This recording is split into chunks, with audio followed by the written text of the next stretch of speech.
Visit tristateviewing.com for great lease offers. Another great day in Toronto. It actually feels like summer. And yesterday was beautiful. Today, possibly even better as they open the roof here at Rogers Center. Now, why don't we look at the official weather conditions? Game time weather presented by City MD. Feeling under the weather? Just walk into City MD Urgent Care. It's 82 degrees, not much wind, humidity 61%. As you can see, not a cloud in the sky, mostly sunny. Outstanding. So the Blue Jays have taken the field.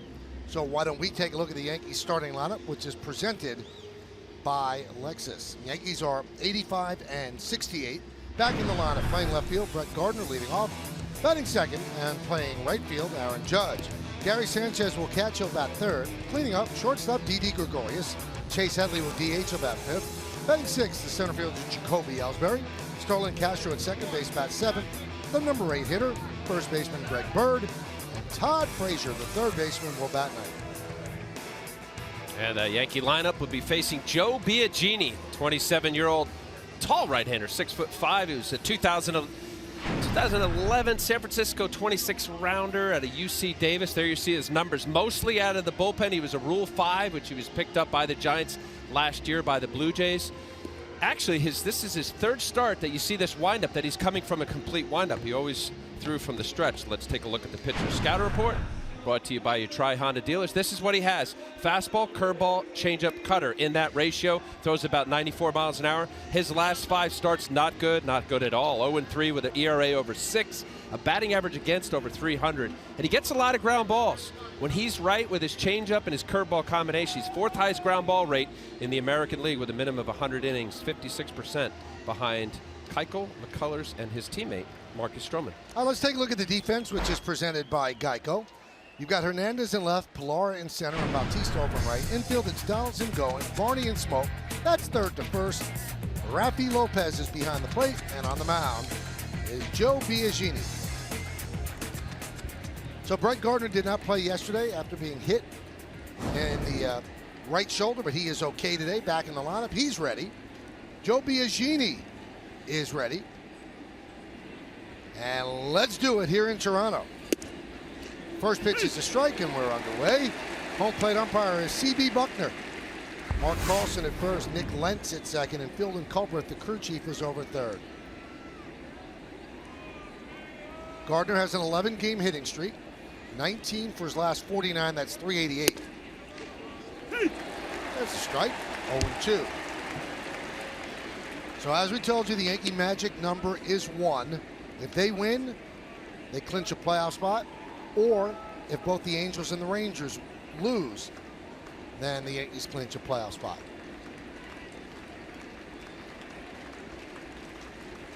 And the 0-2. Fouled away. Well, for obvious reasons, the Yankee players would like to do it right here this afternoon, win the game, and not have to worry about the what-ifs later in the evening, possibly.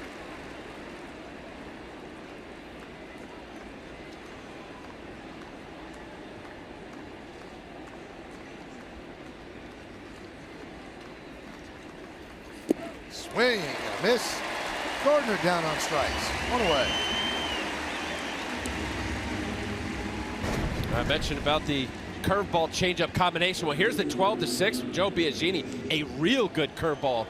That ball started out about eye high to Brett Gardner, ended up in the dirt. This year, 208 batting average against on that pitch to Joe Biagini. Here is Erin Judge, one of the hottest hitters in baseball this month. Hit his 46th home run yesterday. Grounded foul. Last 11 games for Judge, 12 for 33, 364, 7 homers and 15 ribbies. He also has a 5-game hitting streak, during which time he's 7 for 17. That's 412, 3 homers and 6 ribbies.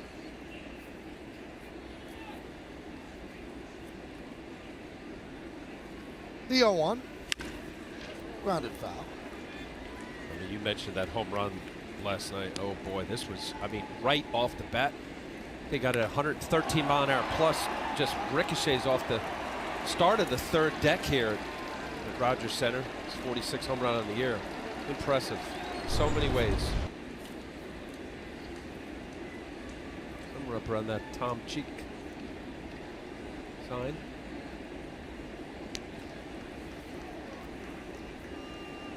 And the 1-1. 1-2. Oh, no, that was a strikeout. He goes down swinging. Second out of the inning, and that is his 200th strikeout this year. Yeah, this is just right at you. Good morning, good afternoon, good night. Rafi Lopez holds that little foul tip. Fastball in on Erin Judge's hands. So 200 strikeouts, he now becomes the 6th player in big league history to ever reach 200 strikeouts. But if you look at the previous 5, he's having the best season of any of them. As Sanchez swings and misses. 118 walks, on-base percentage .416, 120 runs scored, 102 ribbies, 46 home runs. So the 200 strikeouts, that's when he makes his outs.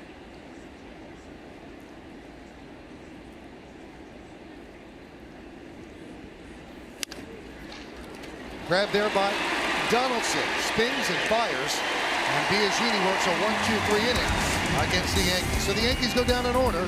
Yankees nothing, and the Toronto Blue Jays coming back.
Let's take a look at the Blue Jays lineup put together by John Gibbons.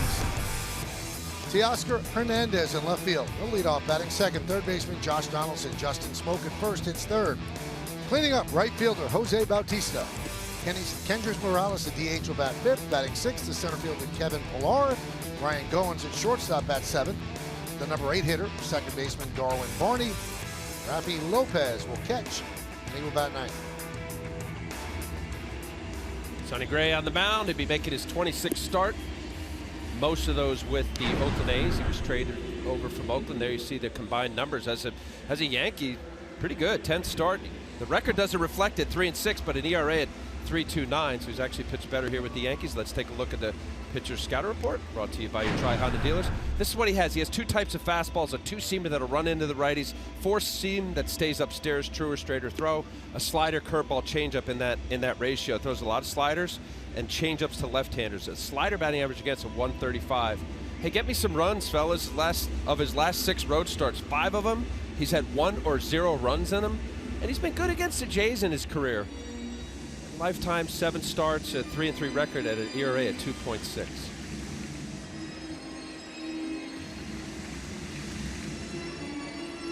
Here's Teoscar Hernandez. Hit a home run yesterday against Tanaka. Tanaka gave up 3 home runs. A solo, a 2-run shot, and a grand slam.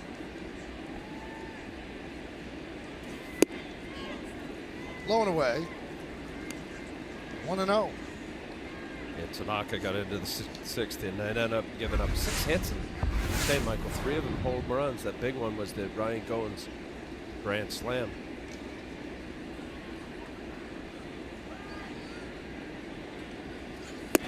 Goins talked after the game. He said, I've never hit that guy. He said, I can't get the ball out of the infield. He said, I think my exit velo is about 45 miles per hour against him. He said, then I fall behind 0-2. And Al said in the open, 0 for 22. That's why they did not take out Tanaka after he had walked the pinch hitter Morales. And And then he hits a grand slam. There's a strike.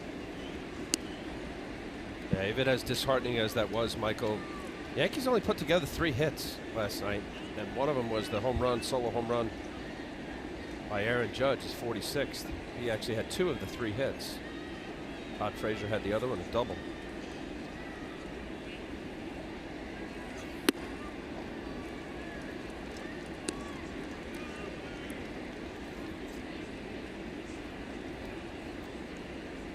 Blue Jays have played well here at Rogers Center. They're 19-14 since the All-Star break, and they have 41 wins. And this game and tomorrow's game remain.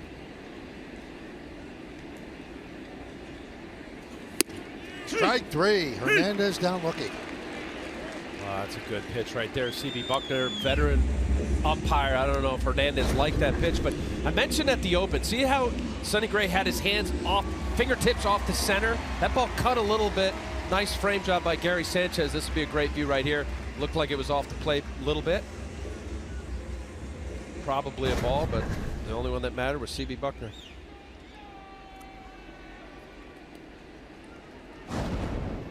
Here's Josh Donaldson. 2 hits in his last 14 at-bats. He's had a great second half.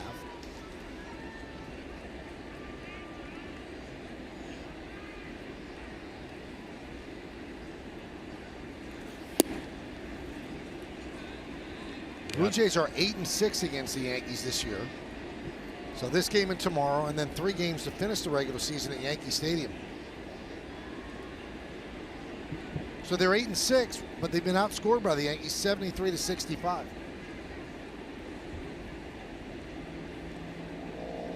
The 1-0. 1-1. Good life on Gray's fastball. He's at 95 early. Yeah, everything is down with Sonny Gray, and that high fastball really sets up a lot. We saw it last night with Marco Estrada, really frustrating the Yankee hitters with that. Not much more than the 89, 90, 91 Estrada, and they came back with that changeup.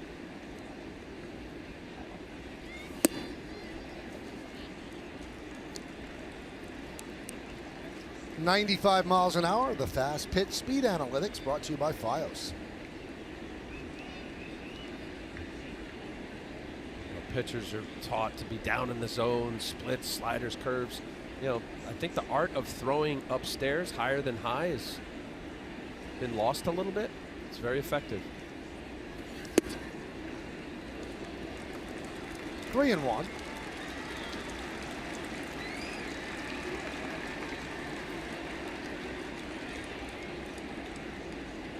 Slight pull. See where Castro almost up the middle.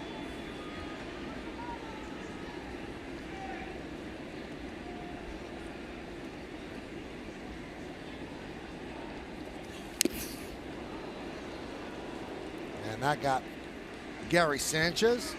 Slowly gets to his feet.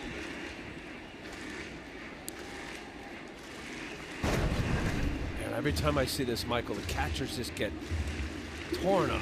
Luckily, it hit him on the top of his left shin guard.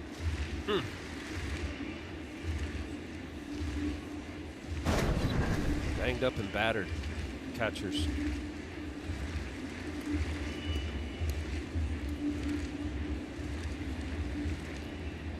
Mentioned about Donaldson's numbers, the correlation with how much better the Blue Jays have played since he came back from his calf injury. A couple years ago, Donaldson, MVP player. They've been battered with injuries and inconsistency, a rotation that's had 16 starting pitchers. And Donaldson will walk. Let's take a look at the Yankee defense presented by Geico. In the outfield, Gardner's in left, Ellsbury's in center, and Judge is over and right. In the infield, Todd Frazier at third, Gregorius, Castro, and Bird third to first, Sanchez behind the plate. Gray is on the mound.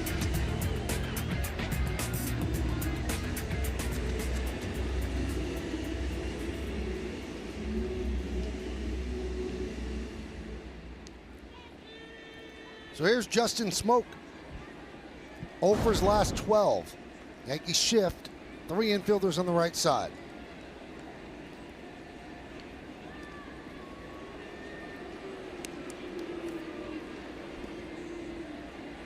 Smoke essentially replacing Edwin Encarnacion, that middle of the lineup devastating duo of Batista and Encarnacion, who's now in Cleveland.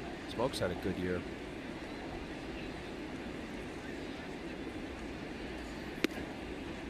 Well, the Blue Jays are in last place in the East, and injuries have really done them in. Aaron Sanchez, one of the most important pitchers, has been on the DL 5 separate times.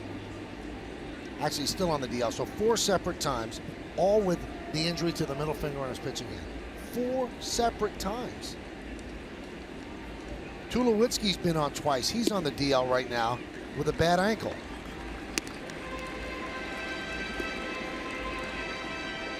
Yeah, they've been banged up. I mean, there's no doubt about it. I mean, you go right down the line, Michael. Devin Travis, their starting second baseman, and their rotation, I mentioned they've had 16 different guys in and out starting. Biagini's getting an opportunity because of some of those injuries. We just showed Sanchez trade away Francisco Liriano. Donaldson missed 38 games with a right calf injury. 2-1.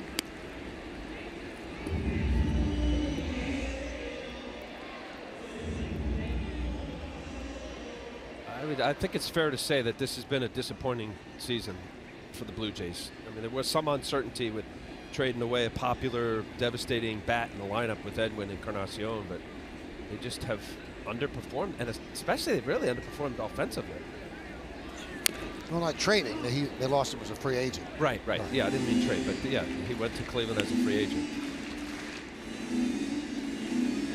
I think they saw the kind of nucleus of Marcus Stroman, their young pitcher, to become the ace. Jay Happ, did a nice job, deserved a multi-year contract. Mentioned about Sanchez. I mean, he's got ace Cy Young stuff. There's Stroman. He's going to pitch tomorrow. Sanchez 2 years ago, I mean, just absolutely filthy. Great sinker.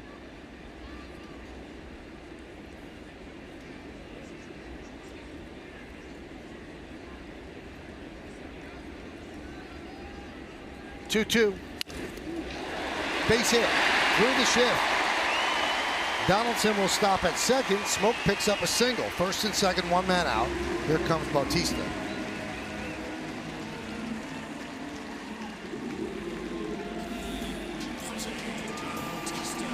And he has been getting loud cheers here in this final homestand, because most people assume that these are his final days as a Blue Jay. Many thank you signs all around the ballpark.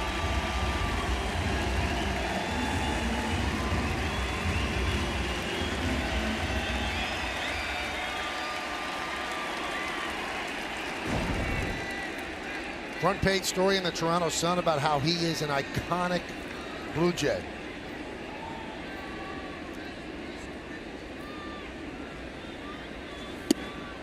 There's a strike.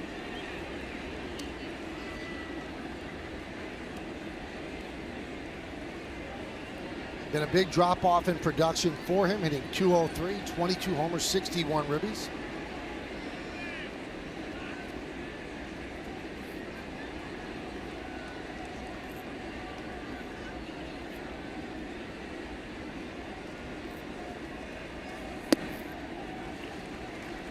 Well, I mean, you put him up there for the Blue Jays, tops in RBIs and home runs. I mean, he's been there for 10 years. Started out where, really didn't know what they were going to get. He came up as with the Baltimore Orioles, with the Tampa Bay, Kansas City, Pittsburgh, kind of figured it out. But until he got up here, Michael, became a prolific home run guy. Here he had 54 home runs, 2010.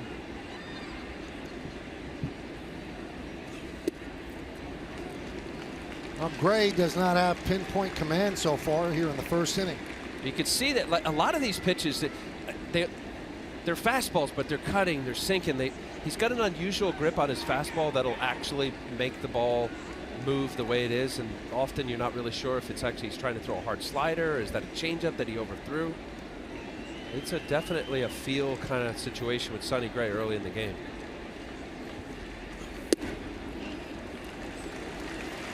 So even a pitch like that, it's a fastball, but it's got like a kind of an odd sinking, cutting action.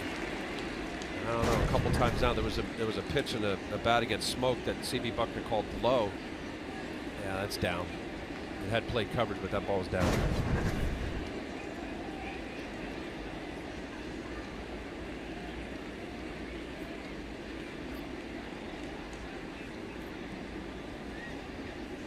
And the 3-1. Fly ball, center field. Ellsbury makes the play. Runners retreat. 2 away. Wow. I mean, that was just a fastball right there. I mean, Batista in his last 10 games, only 3 for 35 and 086 batting. But watch this. Actually, I take it back, Mike. It looked like he had a changeup grip. That was 93 miles an hour. That's an odd grip. A good shot there.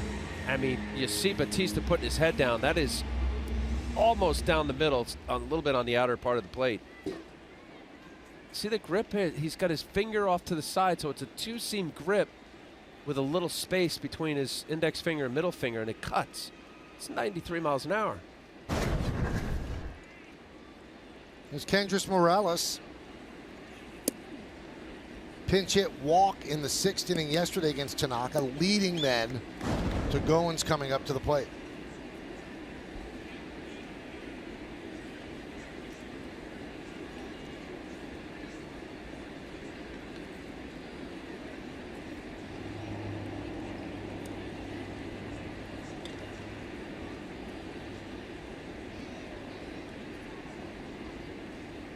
The 1-0.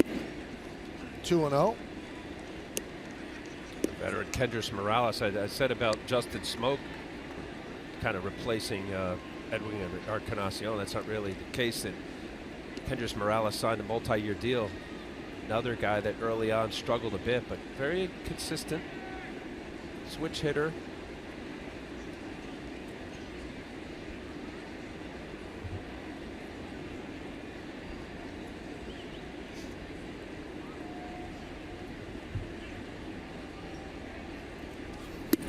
Swing and a miss.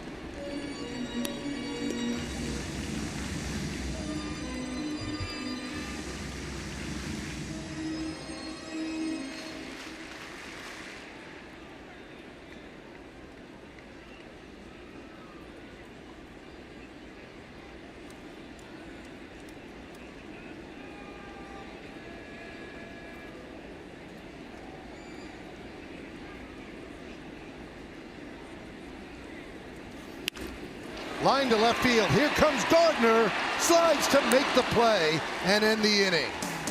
Good play by Gardner. No runs a hit. No errors. 2 men left on base. Nice play by the Yankee left fielder as we go to the 2nd. Nothing on yes.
For today's conversation, brought to you by Toyota. Prius Prime is the official hybrid vehicle of the New York Yankees. You think Aaron Judge will reach the 50 home run mark this season? Why or why not? Yanks baseball 25, he definitely has a chance. He's been heating up and looks more comfortable at the plate lately. Follow Yes Network and tweet us your responses using hashtag Yankees Prius Prime. Keep the conversation going. Big crowd here at Rogers Center. There's Aaron, who struck out in the first inning. 0-0 as we go to the second.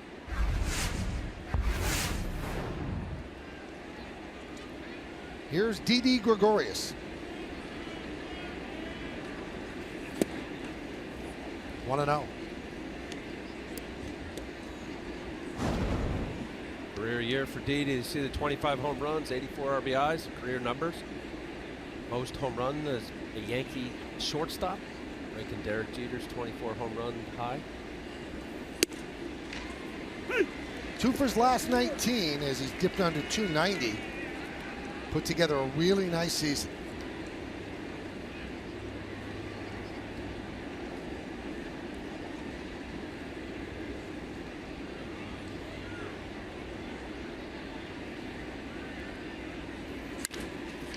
Rounded up the middle. Barney's there. And he gets Gregorius.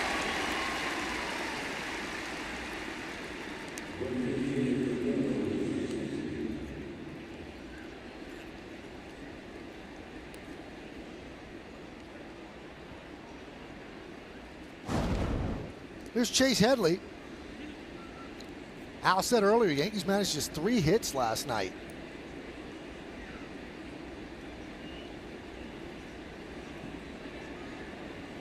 So after sweeping the Twins and then having Thursday off, yesterday it wasn't there, but they've been playing great baseball. We mentioned their magic number is 1. Now, for home field wild card, which means a wild card game would be played at Yankee Stadium, the magic number is 4. Combination of Yankee wins and Twin losses, totaling 4, and the Yankees nail that down. And Boston's magic number to clinch the American League East is 6. And Yankees didn't help themselves yesterday losing while Baltimore beat the Reds. So now they are 4 back in the American League East with 9 games left. The Reds, I'm sorry, they beat. What did I say, Red Sox? Baltimore. Oh. Bees. Well, listen, so long as that number continues to be a possibility, but it looks less and less likely, right? They're going to, they got to win a game, but they're going to clinch a wild card spot. And I guess Joe Girardi and Larry Rothschild, everybody involved, figure out who'll be pitching that game. Grounded, passed, smoked, and into right field. But you never know, right, Michael? What'd you say? It's their magic number, Red Sox, 8? 6. 6. Okay, 6 with 9 to go. Yeah. Pretty tough. Yeah. I mean, the Red Sox go 6-3, they clinch, which is not outrageous for the way they've been playing.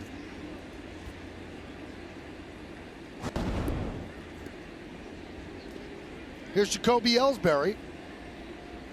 He's the one who hit the ball that was caught by Bautista that was thrown into Goins that resulted in a hidden ball trick on Todd Frazier, who, boy, you have to like Frazier, took total responsibility. My bad, boneheaded play.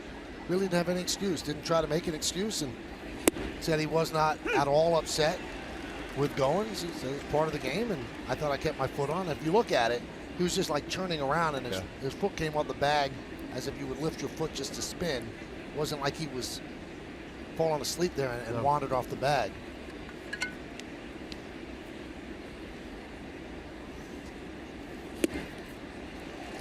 I have to say, Michael, and you saw me play, and when I was in the National League, I was one of the worst hitters ever. But one thing that a coach tells you and reminds you, because I barely was ever on base, always, always know where the ball is while in play, so long as there's not timeout. And that's like one of the first things. I'm always so paranoid. The very few times I got on base was one of the things. Where's the ball? It's an active ball. Where's the ball? And you're right. There was no, because I was, reading some stories and people out there saying that was cheesy and cheap, but no, it's not. No, it wasn't. Got an out, and at the time it was early in the game. Was it 1-1 game?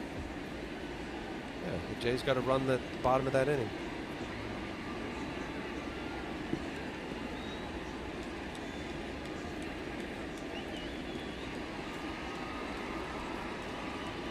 The 1-2.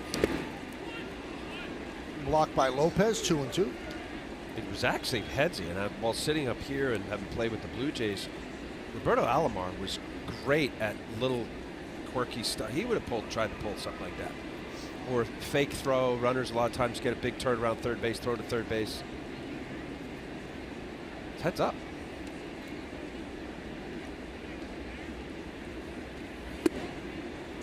We told the story yesterday. The late, great Gene Michael was known for the hidden ball trick. And I believe he had 5 of them as the Yankee shortstop. And Marty Appel, who was the Yankee PR director, and he's the one who wrote me this email, he said, I kind of ruined it because I publicized the fact that he was great at the hidden ball trick. Couldn't do it anymore because everybody looked out for it. Runner goes. Grounded up the middle. Perfect double play. They ran right into a double play. So Headley going. Had Goins right at second base to field the ball. Hit up the middle by Ellsbury. We'll go to the second.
Today's injury report brought to you by Montefiore, doing more in state-of-the-art healthcare. Both Aaron Hicks and Adam Warren are on the mend. Hicks played in a simulated game yesterday, had 5 at-bats. He is playing again today. Meanwhile, Adam Warren was out on the field early. He threw a 25-pitch bullpen session. He said that went well, and he is scheduled to throw a simulated game on Tuesday. Joe Girardi expects both of them back next week. Meredith, I was watching everybody talk to Adam Warren. He looked like he was a kid that just got let into the candy store. He had a big smile on his face. He is so ready to go. He wants to be a part of that bullpen, and he spoke about how valuable that bullpen can be in the postseason, saying he feels like just about everybody in that pen can go multiple innings, and that is such an asset because you can really stretch things out if you need to. But he was a big contributor this season, Michael, and when he went down the first time, it really made a difference prior to the trades. But obviously, Joe Girardi wants him back, and they feel as though he can fill a role in that pen in the postseason. Pilar takes a strike as we start at the bottom of the second inning.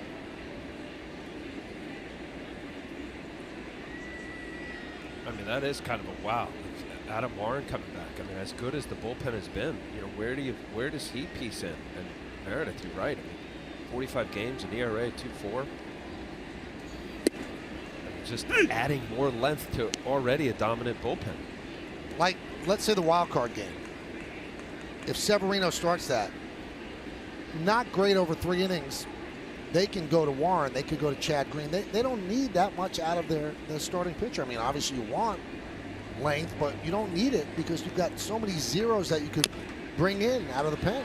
And I do think this, Michael, and I know this is where we're going, and we talked about it during the Tampa series over at Citi Field. I get that mindset as a starting pitcher if I were on this club, knowing the exceptional arm, strikeout, wipeout stuff coming out of the pen, one after another, that you really have to think as a starter for this team, truly empty the tank. Every pitch matters. You know, you hear the cliches, but it's true because it might be a 4-inning start. The 0-2. Lined into center right there is Ellsbury. One away. Now, I see on your injury report you did not have Luis Severino, and the Yankees kind of thank their lucky stars he's not injured. They sure do. A little bit of a scary moment earlier when the Jays were taking batting practice. Luis Severino out in right field actually got hit in the back up towards the neck, and you see him rolling around on the ground there. Luckily, he got back up, walked off the field with trainer Steve Donahue, and when he walked off, he said he's fine. You can see the smile on his face, but that could have been bad, Michael. He is a guy that they are certainly counting on and is likely going to be the guy to pitch that wild card game if that's the way it plays out. There's a strike to Goins. Now, in all likelihood, Severino was going to pitch on Tuesday, would make him ready for Sunday.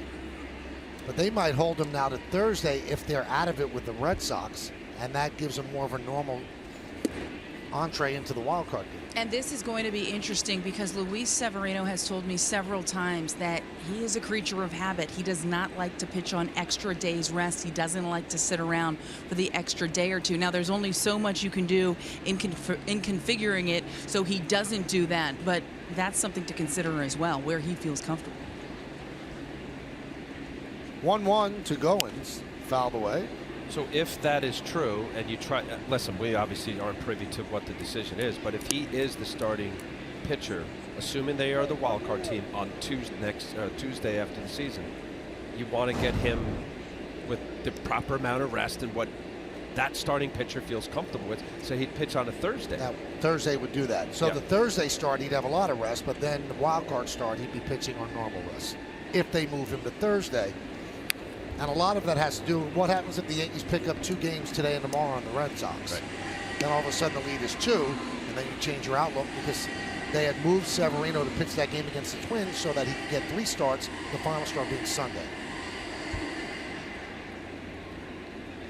Fun stuff, though. Very interesting, and the Yankees and their entire organization will have to make these decisions, but they're good decisions to make. And also the Red Sox, not an easy pairing the last 4 games against Houston. Yes. Goins down on strikes. Assuming Houston's still going for the best record, right? Right. Cleveland, what are they, 3 up on them? Let's see. Cleveland 2 up. 96 wins. has Cleveland 96 wins and Houston has 94. They're actually just 1 different in the loss column. And by the way, I really like that change, that home field advantage goes to the best record. It's great. I don't know where you weighed Long in time on it. coming. Yeah. Because every game matters. You're going to have teams that are already in it that are going to want to play for something right to the end of the season. 1-0 to Barney. Also, I love what Major League Baseball did. It has every team playing at the same time on Sunday. That's just perfect. They've done that the last couple of years, and I love it. Great idea. So it's what, 3:00? What is it? 3 o'clock. 3:05 Eastern yeah. time. So everywhere else is going to be Whatever comes out to 3:05. Yeah. And the reason they did that, if there are races, this way they're all going on at the same time, where if a team played at 1, another team played at 4, and the team at 1 lost, then the team at 4 could rest a player. But this way they've got to go for it all at the same time.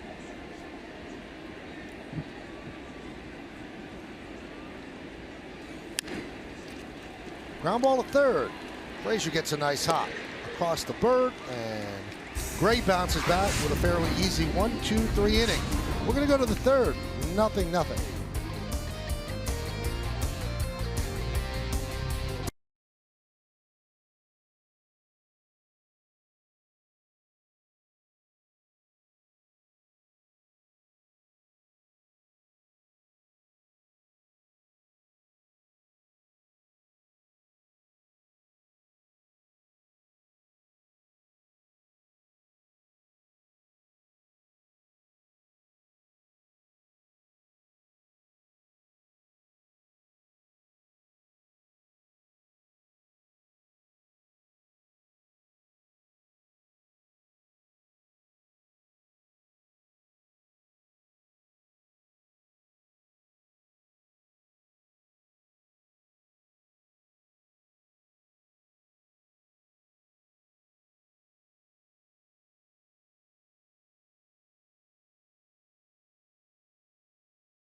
The Yankees postseason pushes with MLB.com at bat, the #1 app for live baseball. Enjoy game day, live game highlights, radio broadcast, StatCast, news, and more.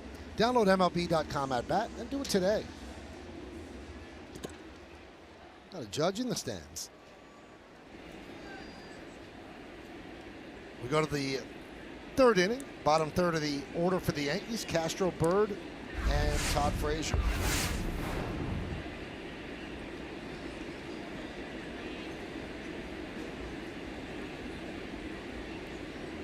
And the pitch.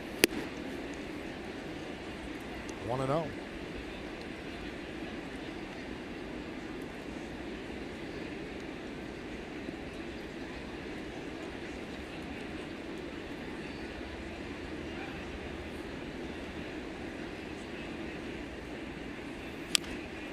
Chop foul.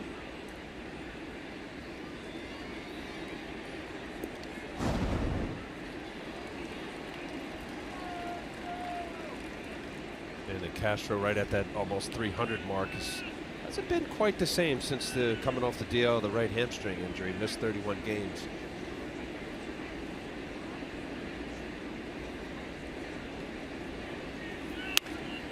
Tapped out to first. Smoke beats Castro to the bag, one away.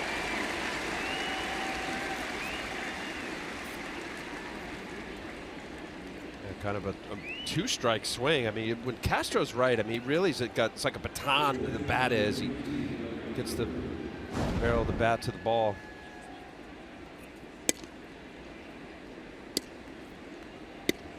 Here's Greg Bird.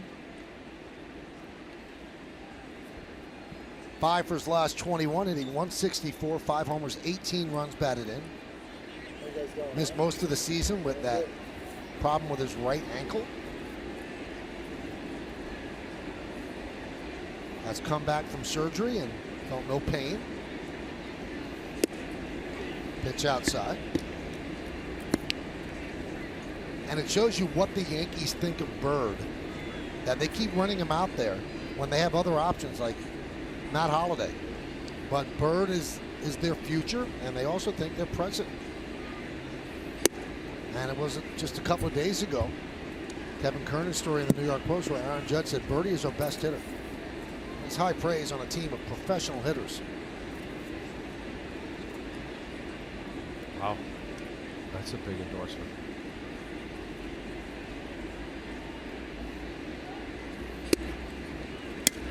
Well, I mean, when he came on the scene, right, when he got called up, and every Yankee fan was saying, "Oh, wow, I mean, this guy, both sides of the ball." 2015, 157 at bats, 11 home runs, great swing. I see a lot of. I refer to a little John Olerud with some pop.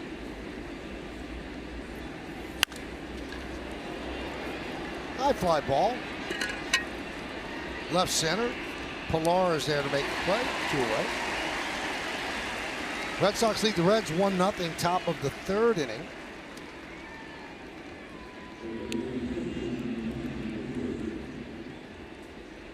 Twins and the Tigers start at 6:10.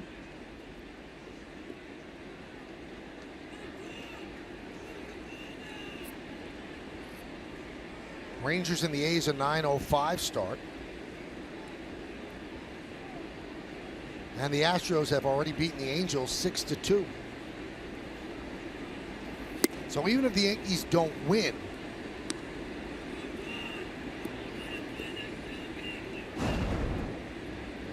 if the Rangers lose, they would have clinched. But again, that game is later on. It's a 9 o'clock start.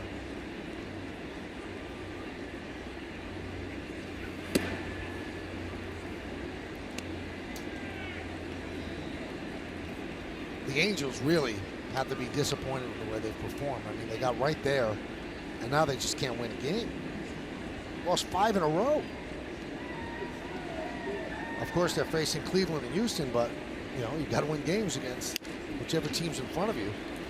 Ground ball to Donaldson, and the Yankees go down in order against Biagini. We're going to go to the bottom of the third. 0-0.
Yankees Baseball on Yes is brought to you in part by Bigelow Tea, who encourages you to grab a mug and tea proudly. By City MD, when you need a doctor, just walk into City MD Urgent Care. And by Infinity, empower the drive. Visit your tri-state area Infinity retailer for a test drive today. Look at Lake Ontario on a beautiful Saturday afternoon.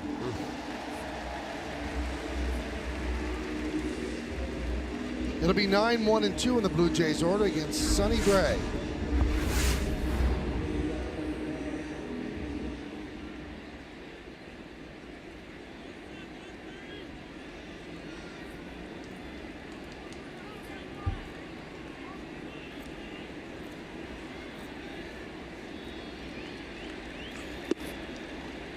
Pitch outside to Rafi Lopez.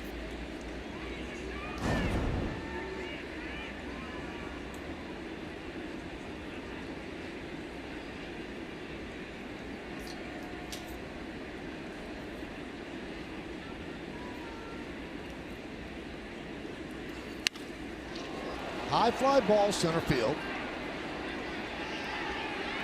Ellsbury puts it away. One down.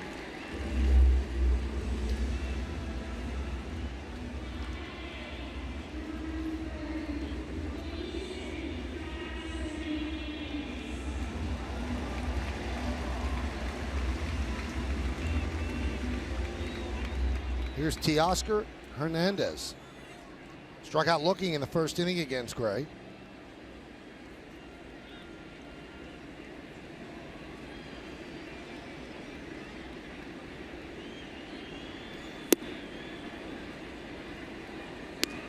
One and 0. And has had a good night last night. Home run, single. His third home run on the year. Traded from the Houston Astros. His first big league home run was against the guy who was traded for him, Francisco Liriano. That one is wrapped to center field and deep. Ellsbury turns and looks. See ya. A home run for Hernandez. 1-0 Toronto.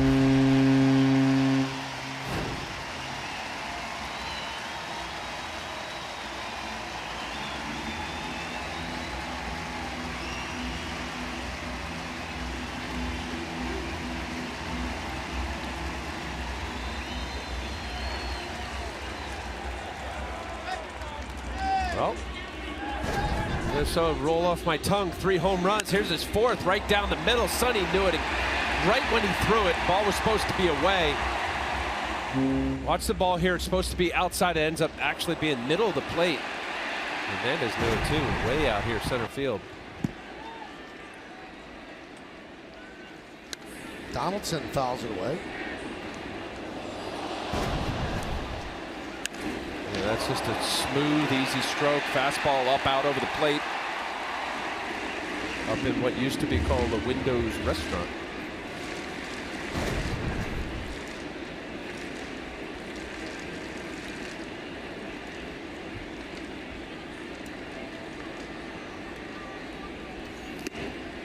Ties him up, 0-2.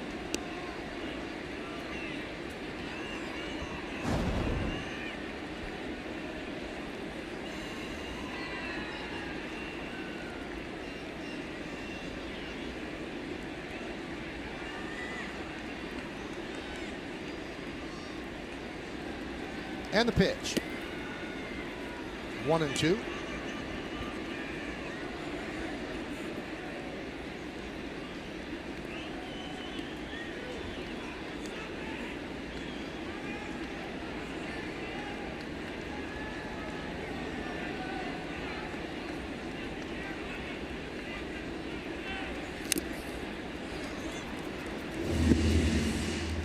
There's a lot of different looks that Sonny Gray gives opposing hitters. And it's just different movement on what looks like the same pitch velocity-wise. This is a cerebral pitcher, always thinking ahead, very deliberate, slow delivery to start, and then gets real fast at the end.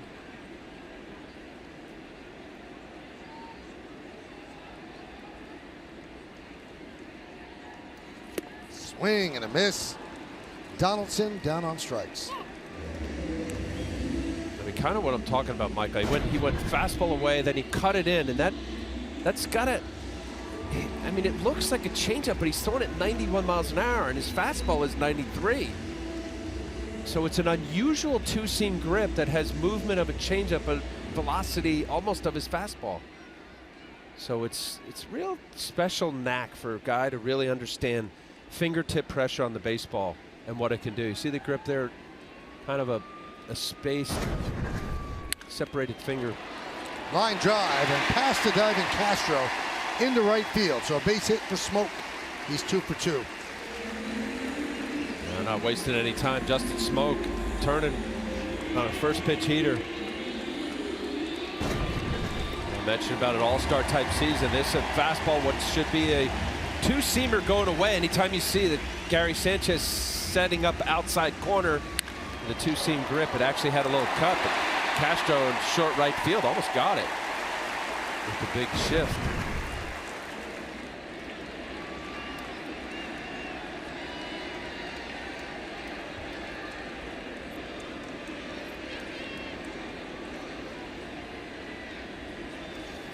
Pitch inside to Bautista.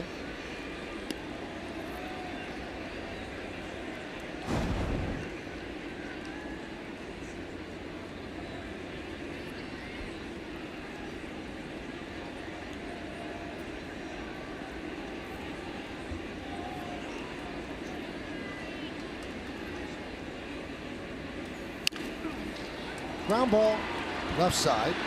Frazier flips to Castro, and that'll do it. Well, the Blue Jays take the lead on the Hernandez home run. He hit it a ton. His 4th of the year, and when it lands, the Blue Jays have a 1-0 lead.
This final road series of the regular season with one remaining battle against the Blue Jays.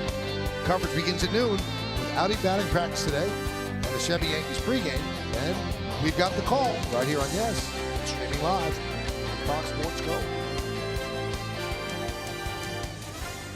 Top of the order for the Yankees, Gardner, Judge, and Sanchez. As we move to the 4th, Yankees down 1-0 on the Hernandez home run for the Blue Jays. Biagini has faced the minimum 9 over the first 3. Did give up a hit, but was quickly erased on a double play. Yeah, not a whole lot of trickery, Michael. No Biagini. Most of his games have been out of the bullpen. And I mentioned at the Open, this is his 4th start that he actually winds up with a full pitcher's windup. It was always from the stretch. You can see the angle. I mean, it's 93, 94. Nothing amazing as far as in today's standard. Big difference in his starter numbers. Obviously, that ERA close to 6, not good. mentioned he was a Rule 5, picked up out of the minor leagues by the Giants 2 years ago. And that year he was a revelation. You know, Rule 5 you have to keep on your team. And they did, and he earned it. Ground ball to second. One away here in the fourth. Well, they used him 60 games last year, Michael. ERA right at 3. Very respectable. And here comes Erin Judge, and here comes the G. Pitter scouting report.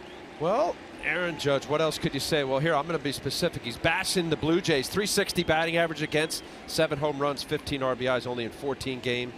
Chasing less. Listen, when you strike out 200 times, obviously you're swinging at pitches that are off the plate, but in July and August, it was a little over 30%. Here in September, it's at 25. It's still chasing McGuire. Rookie record for home runs is 49. Mark McGuire did it in 1987. Judge takes outside. Little publicized stat, Al. He has scored a run in 12 straight games. Pretty good. You know, when you look at the 200 strikeouts, you think of a guy that's not 270, 280 hitter. And I think the combination is interesting to me, Michael, because often I watch Erin Judge, takes a lot of pitches, takes his walks. That dichotomy there of a lot of high strikeouts and walks doesn't really go. It's usually a guy that swings and misses a lot, so he's got a good eye. And when he goes the other way, it really tells me he's seeing the baseball. So for his numbers, and I know you cited in his first at bat, like there's a lot of production. I know a lot of outs are strikeouts, and I'm not justifying a strikeout as a good thing, but when he hits the ball, there's good things happening. Like that. He wraps one to left field, and it'll get to the wall in a hurry. Judge will round first. He'll head to second with a one-out double. He has been scalding the baseball lately. Yeah, he got a good count there from Biagini, 2-1 count. But yeah, it's just, listen, he's such a big man. And again, watching him swing the bat, this is a 2-1 fastball, middle of the plate, head down, beautiful swing. And then just power, sheer, doesn't roll over, tries to stay through the middle of the field, was out in front a little bit. I mean, it's just a nice level stroke that can hit a ball out of any ballpark. 22nd double on the year.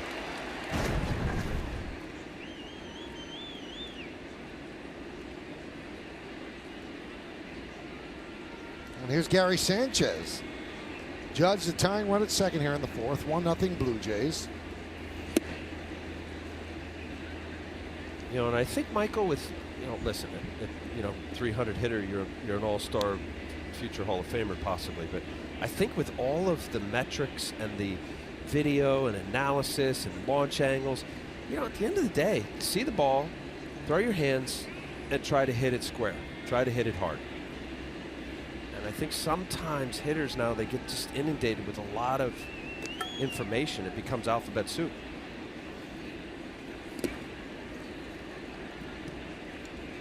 Two 2-0.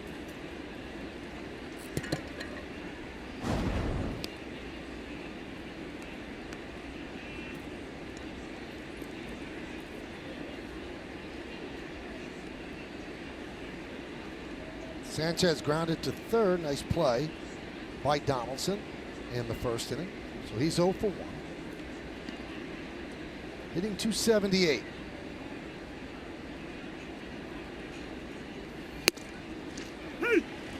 And a strike.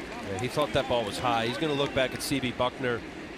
He's back there catching. He sees what's called strikes and balls. He didn't like that. Let's see if it's too high. Oh, I don't think that's high. He thought it was outside corner. Maybe a good shot. Yeah, that's a good pitch. 2-1. 2-2. See, now that's the pitch there, Mike. 2-0 fastball. Didn't like the call. It was a strike. And then you get it. You got to erase it. Next pitch. Here it is. This ball is right down the middle. And he just got underneath it, which is what a lot of pitchers try to do to Gary, to try to go upstairs. He just missed that. Maybe something off speed here.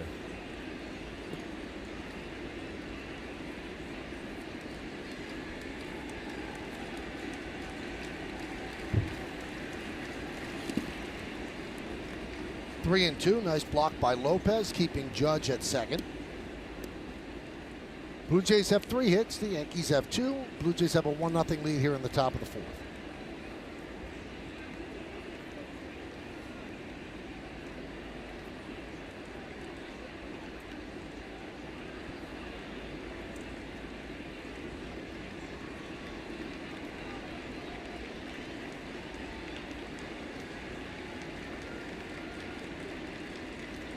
And the 3-2. He walked him.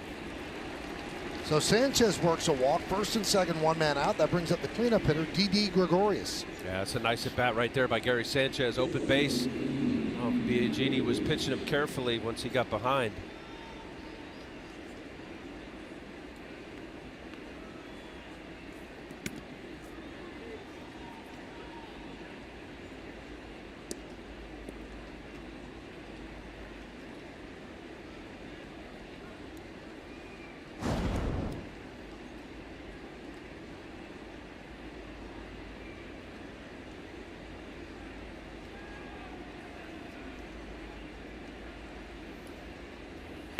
Pitch is high.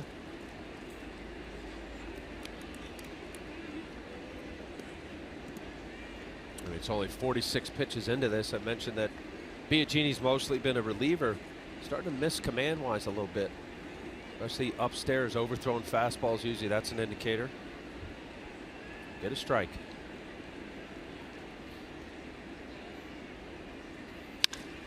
Hit sharply right at Barney. And they get the double play as Judge couldn't get back. Hit it harder. And Gregorius just slammed it to Barney. And Barney flipped the Goins to get back to second before Judge. So an inning-ending double play, and the Yankees strand 1.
The deeper coverage of baseball presented by T-Mobile. Justin Verlander in 4 starts since the trade to the Astros. Pretty good, huh? 4-0, 0.64. The Dodgers have clinched their 5th straight National League West title. And Bryce Harper of the Nationals ran the bases, shagged fly balls, and took BP yesterday. And he hopes that he will be ready, and so do the Nationals, for the postseason. How about that pickup, huh, Mikey? Verlander? I mean, can you get any better? I don't think so. They needed it. That was one thing they were missing, a kind of that true guy to go with Keuchel. 1-2 punch. Audi scoreboard, 1-0 Toronto. Bottom of the 4th, here's Kendrys Morales.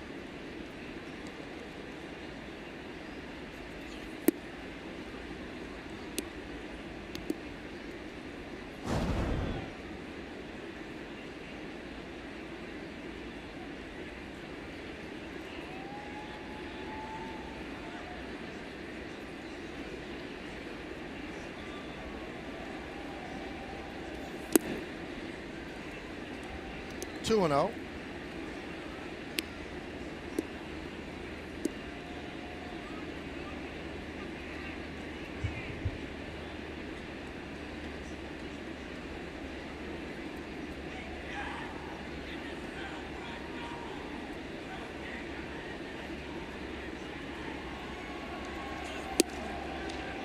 Oh, nice. Pull the string out there. 2-0 fastball. Pulls it. Change up. Nice pitch.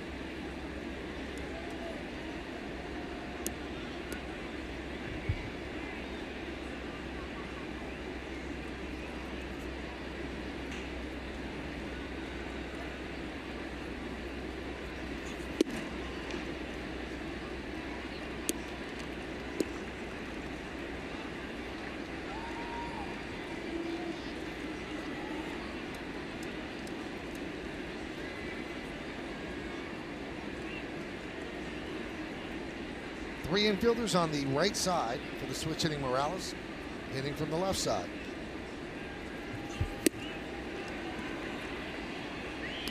Three in a row. Change up, change up, change up. Very deliberate, Sonny Gray. As I said, methodical. You know, thinks of his pitch, the process. His routine is very deliberate.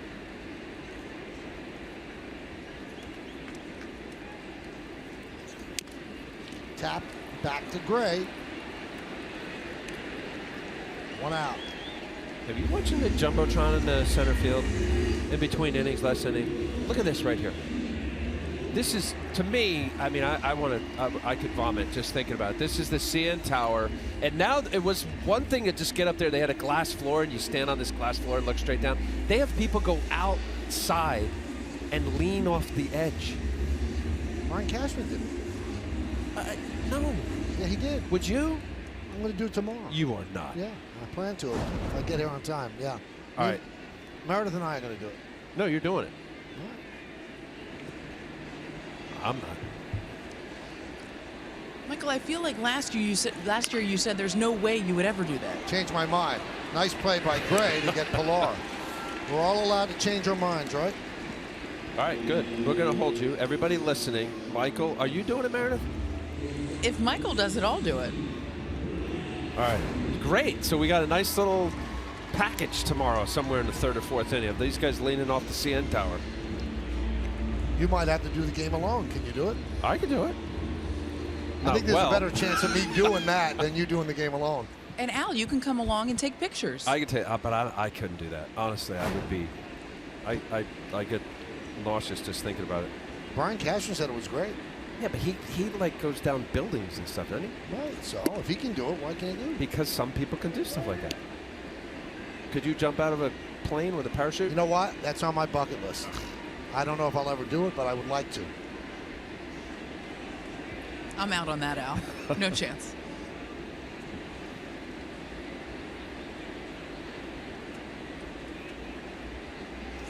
Didn't former President George Bush do it when he was 90? He jumped out of a plane? But he did it, and he was an Army airborne guy, or yeah, that was his thing.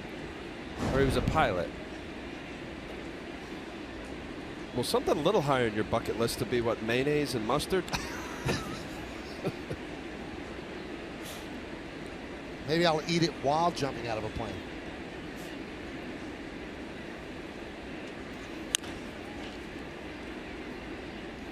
One and two on Goins. So I'll tell you how it goes, Al, but I don't want any cameras there. I'll just tell you how it goes. Okay, you hear that, Bill Bolin and John Moore? No cameras.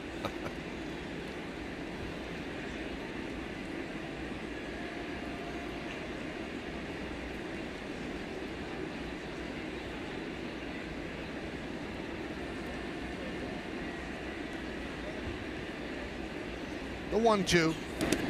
Swing and a miss in the dirt. Sanchez tags out Goins, and that will do it here in the 4th. Blue Jays go down in order. We go to the 5th. It's 1-0 Toronto.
regular season game of the 2017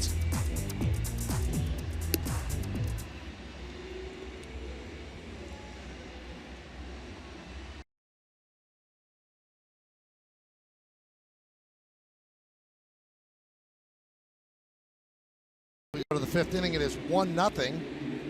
Blue Jays over the Yankees. Want to remind everybody, make sure you're at Yankee Stadium for the final regular season game of the 2017 season on Sunday, October 1st at 3:05 p.m. It's Fan Appreciation Day. All guests in attendance will receive a voucher valid for 2 tickets to a select 2018 regular season home game.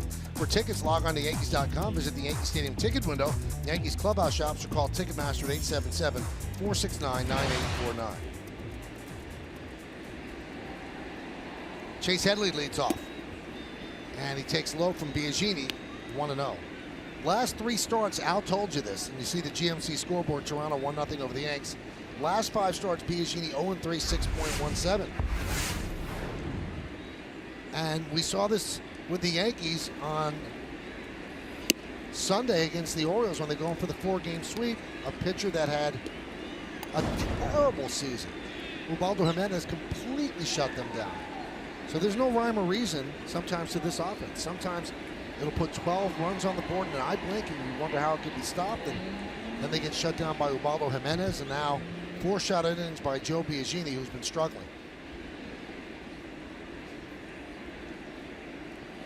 Very Jekyll and Hyde-ish sort of offense where, you know, the run differential the Yankees have is one of the best in baseball, but the record doesn't match that, because of the fact they have a lot of blowout wins and then they lose close games. And, you know, the record in 1-run games will probably be the thing that cost them the American League East.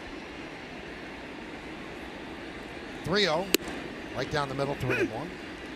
Well, the blowout games obviously is indicative of seeing pitchers that are not your setup guy. Maybe a guy who got called up in the 5th or 6th inning, you bring him in the game, and you know that's when good hitting teams kind of lunch on those guys, and that's the huge disparity in the runs scored, runs against. 3-1, 3-2, and Headley is asking Buckner, was that a strike or did I swing? Well, we'll take a look right here. It was, no, that's a corner pitch. CB Buckner called it a strike.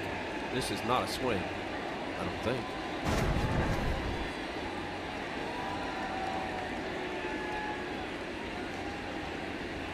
Three-two.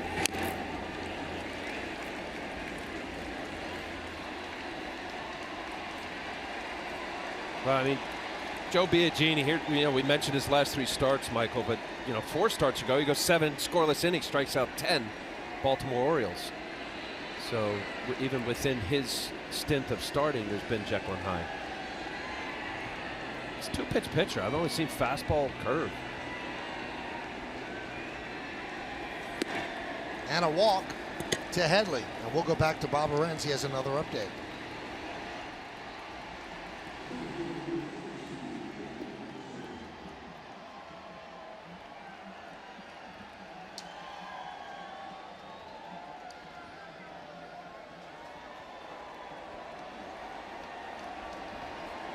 Amazing. Bob, that kid is amazing. He is a star. He has a smile to go along with his talent. Just outstanding, Francisco Lindor. Here's Jacoby Ellsbury wrapped into a double play his last time up as Headley was running.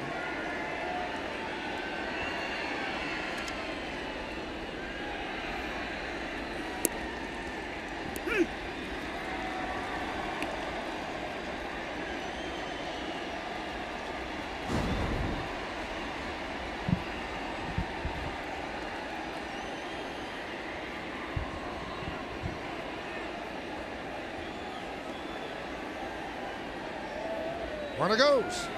Pitch is high. Throw to second. Stolen base for Headley as the ball gets away from Goins.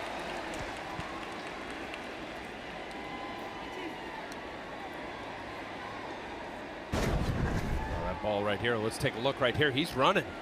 Ball up. Looked like a good pitch to throw on, and Goins just couldn't handle it. I think Headley would have gotten in there anyway. This is all based on just off the web of the glove. Biagini's got a big leg kick. Any number for a pitcher when he comes from the stretch, and it's over that 1-3, 1-4 as a righty. Decent runners can be safe most of the time. There's a strike.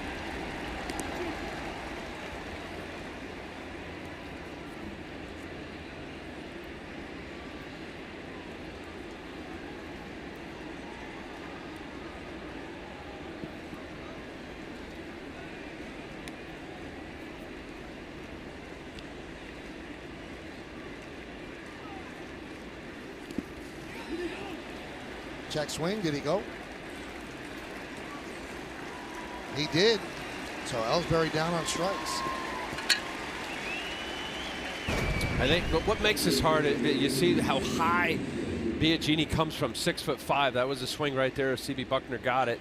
They checked anyway down the third baseline with Field and Colbert agreed. Watch this way over top. He's out front. Kind of broke his wrist. Doesn't matter. The home plate umpire called it. It's a big curveball, clearly a ball in the dirt.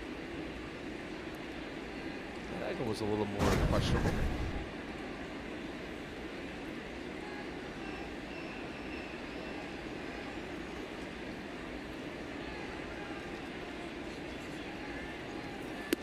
Pitch is high.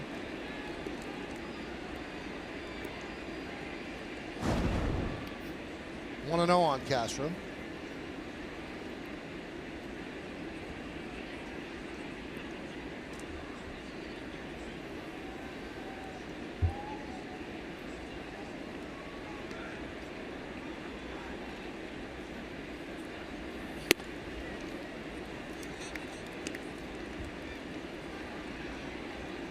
It's a good pitch right here. You just saw curveball slider.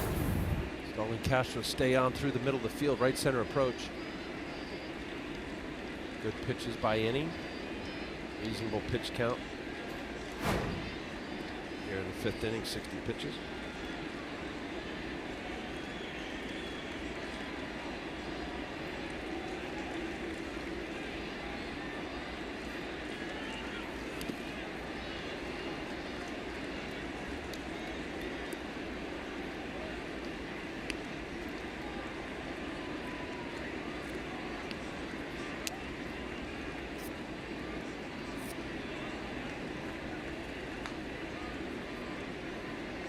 A 3-0 count here. I don't know if Joe Girardi gives Castro the green light here.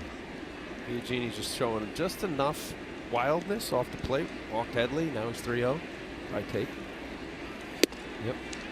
3-1.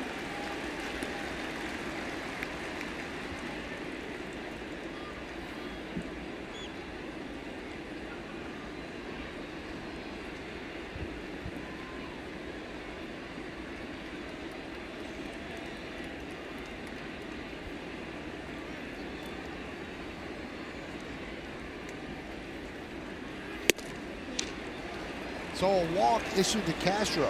2 walks in the inning. First and second, 1 man out. Here comes Greg Bird. Biagini's shown him he's pitching a good ball game up to this point, but when he gets behind, he starts to pitch a little backwards and nibble off the plate. Maybe the mindset is as you get behind, just make the hitter hit your pitch. If not, start with the next guy.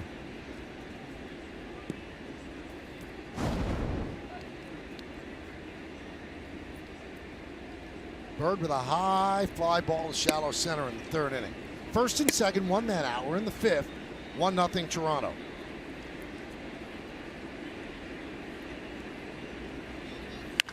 That one is drilled to right field. There it goes. See ya. A 3-run home run for Bird. And the Yankees lead 3-1.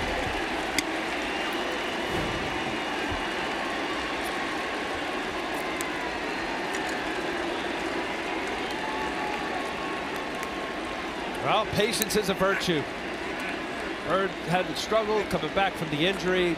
Some at bats not quite the way that he would like it to be, or at least to look. You got Biagini, who was wild, a couple walks, got his pitch. First pitch, fastball. That's his pitch here now. Biagini, smart hitting. Hey, you got a guy that struggled command-wise, immediately knew it. You saw Biagini putting his head down. 6th home run on the year, a big home run for the Yankees there. 1-0. I mean, that's a beautiful stroke. proverbial down and in to most every left-hander. They love that spot. Picked out an area and let it fly.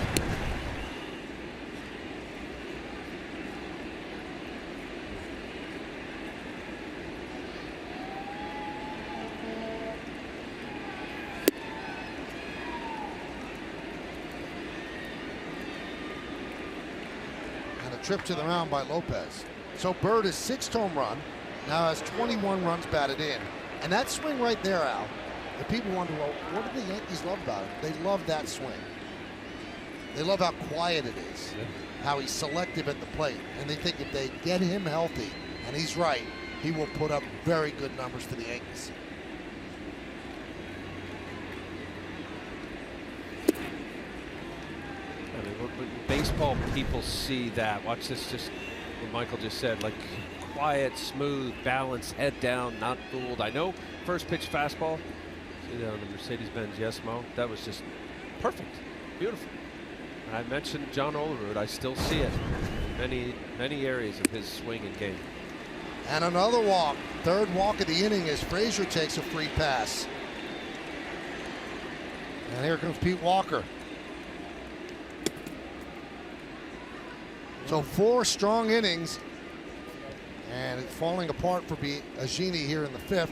This copyrighted telecast presented by authority of the New York Yankees and may not be reproduced or retransmitted in any form, and the accounts and descriptions of this game may not be disseminated without the express written consent of the New York Yankees.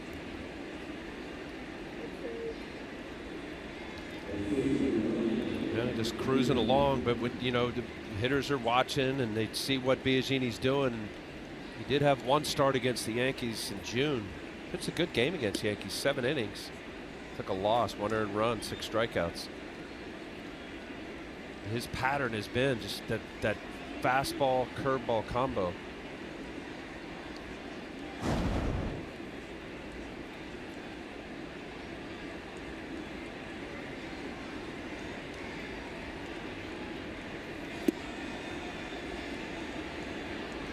Now there's a first pitch changeup. Starting to sprinkle it in, but you know the command, you start losing it a little bit. Pitch count getting up there. Got a double barrel action in the Blue Jay bullpen.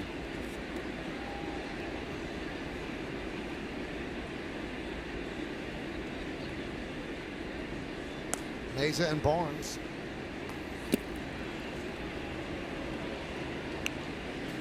He's kind of lost it here. It's just enough to be around the plate.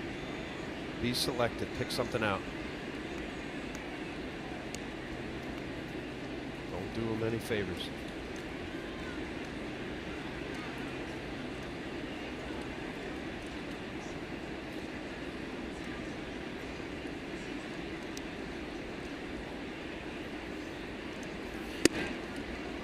Two and 1.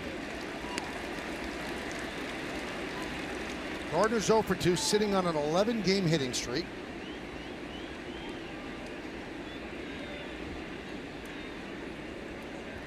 And one of the hot Yankee hitters collectively. There's guys are hitting, talking about Ellsbury. Just love the way what Gardner and Ellsbury bring when they're hot.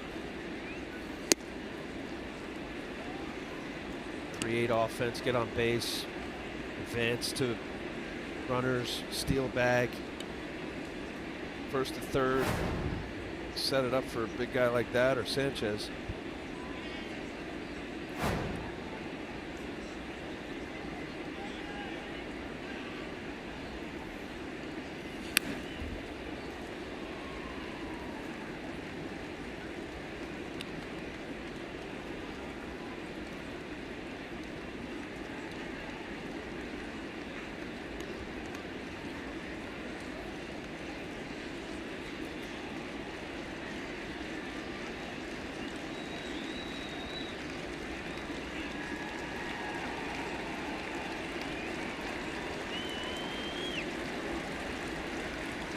And the 3-2, runner goes up the middle, grabbed by Goins, flips to first, and a double play. But the Yankees take the lead, 2 walks, and then Bird comes to the plate. See ya, a 3-run home run.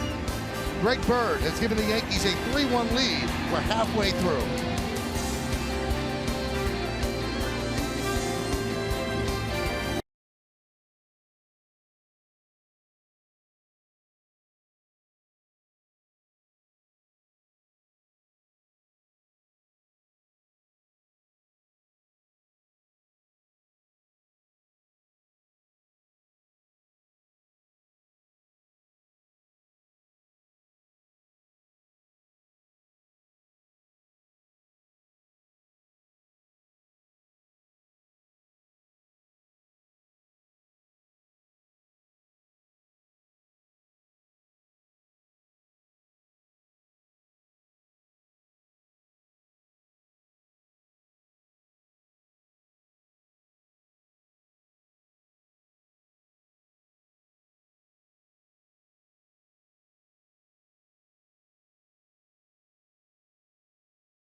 Mason presents the Joe Girardi Show as the skipper weighs in on the state of his squad as I head into the final week of the regular season.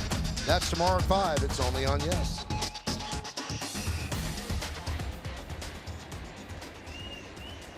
So Greg Bird has given the Yankees a 3-1 lead as we go to the bottom of the 5th inning on the GMC scoreboard. So the Yankees are halfway to clinching a postseason spot.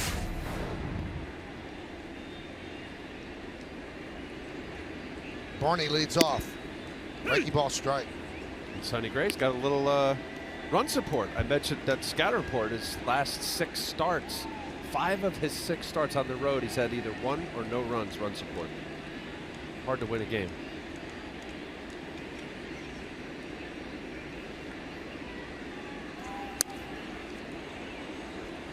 Oh, and 2.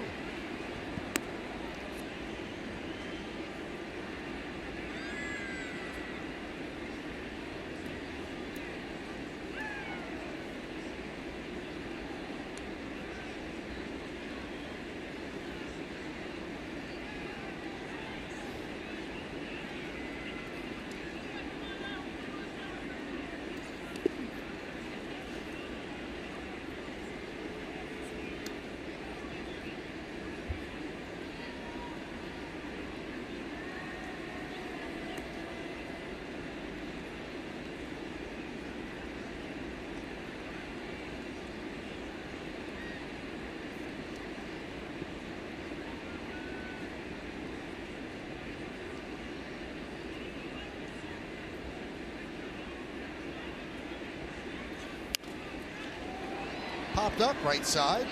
Castro out. Judge in. Judge with the call on the catch. 1 away.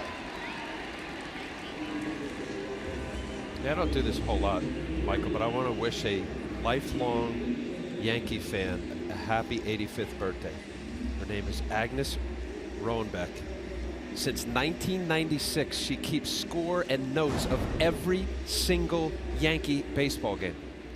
That's amazing. 1996.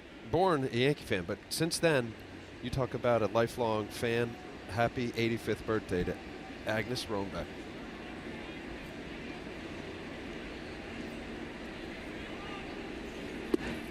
You know, I've got to tell Agnes the secret.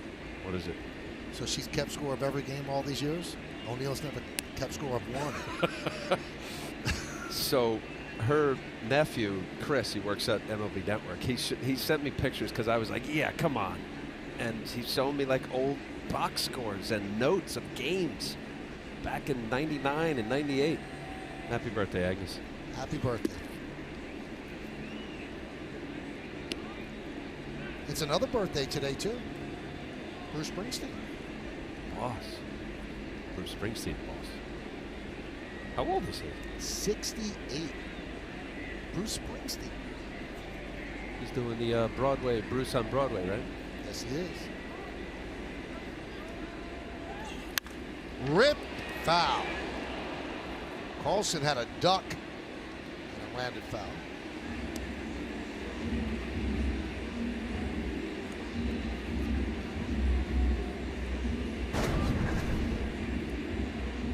Nice shot right here. Yeah, it's hooking. Which way you go? Left, right, duck.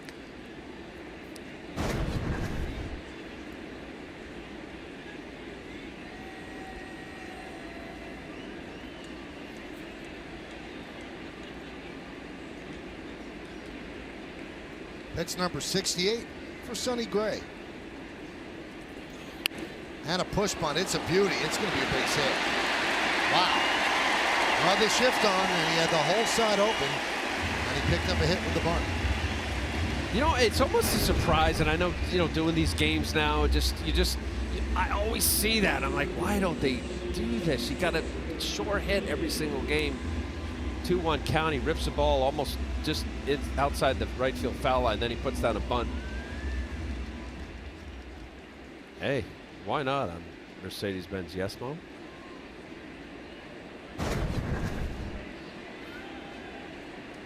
It'll cure the shift, right? If the guy kept doing that. I wonder. I think they do that because the guys they shift on can hit the ball out, so they'd rather just give him a bunt single. It might loosen it a little bit, but I don't think they'd give it up completely. Well, I think for the most part for the middle of the lineup guys, but that's your 9 hitters, bat 234 with 4 home runs, backup catcher. Any way you get on base. Oh, I agree.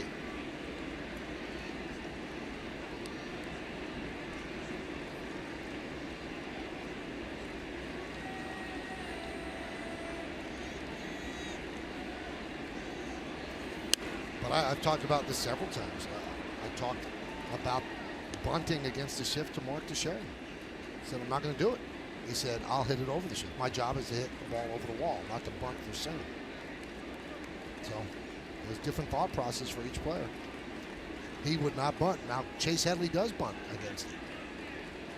No, I get what Mark Teixeira is saying, and there's certain times in the game that I don't want Mark Teixeira to just dribble a bunt somewhere. But I just think to maybe lessen the shift as much, especially early in the game. I know you're a home run hitter. You don't hit up a home run every at bat. But I guess you don't know when you're going to hit the home run. So that takes one at bat away that you'd have a chance to hit the home run. I look at Teixeira. Look at his numbers with the Angels before he signed with the Yankees. He was hitting in the 340s. And I think that the shift lowered his average precipitously with the Yankees. I think it took a lot of base hits away from David Ortiz as well. So it does its job.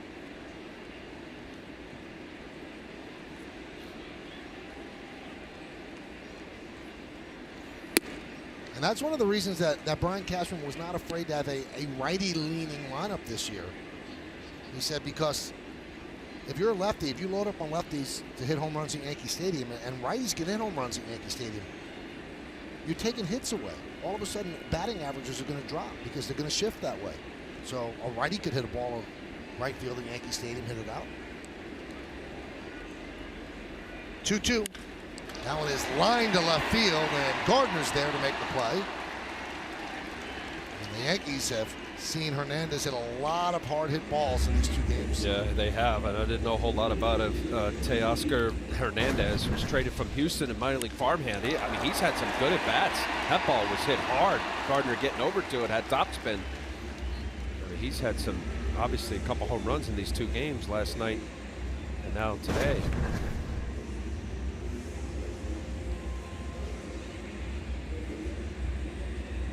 Well, I also think, Michael, with the, Mark Teixeira and some guys, I'm not going to do it, I can't do it, but I think you're going to see somewhere in the minor league player development to get guys that can do both. Right. And I'm not saying give up your home run swing. Yes, if you're a 25 to 30 home run guy, you're going to get those opportunities. But if you're going to have this major shift and you got a chance to dribble a bunt or just slap a ball in play to get on base early in the game, why not?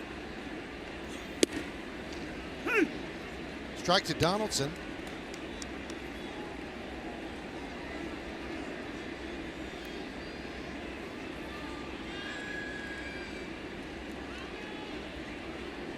Castro shades up the middle. Most of the right side of the infield is open for Donaldson, who's 0 for 1 with a walk. Yankees lead 3-1 on the Bird 3-run home run. 1-1.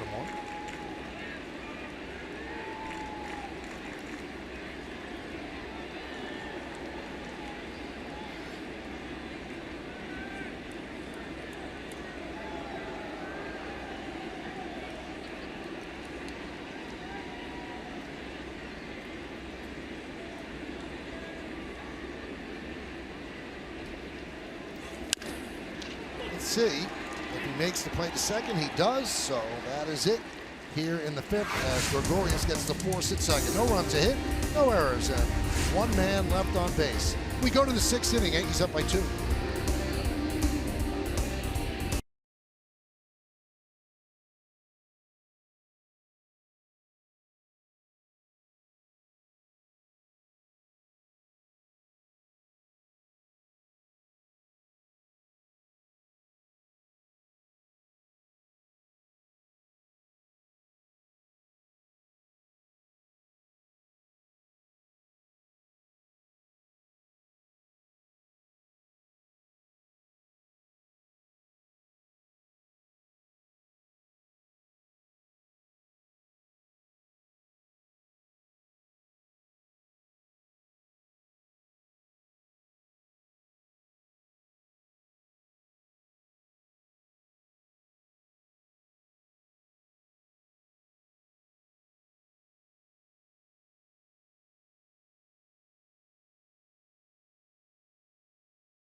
of a new center stage with Michael Kay as legendary sports broadcaster Bob Costas reflects on his illustrious career, plus hear about his love for the game of baseball. That's Thursday at 11, only on Yes.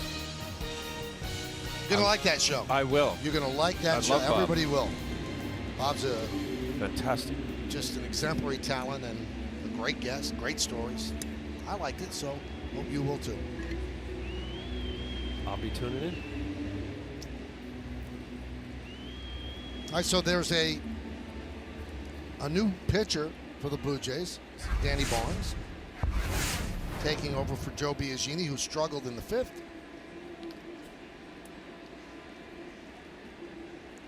And he will start off against Aaron Judge. Judge, Sanchez, and Gregorius here in the sixth. Yankees up 3-1. And a strike.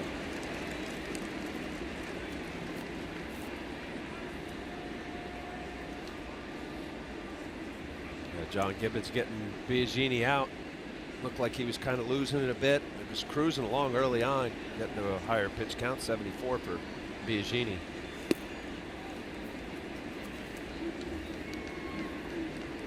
Especially now with the bullpens. Blue Jays have 12, Yankees have 11 relievers. The September call-ups. Plenty of options.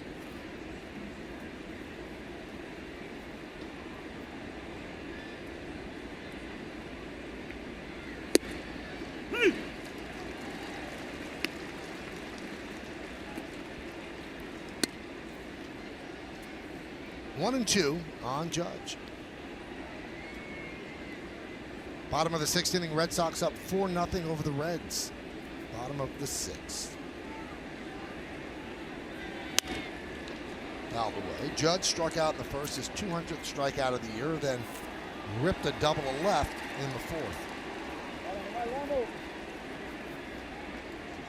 Seeing the baseball well, even on that pitch there, Michael. 1-2 fastball. Borderline outside corner and just gets a piece of it.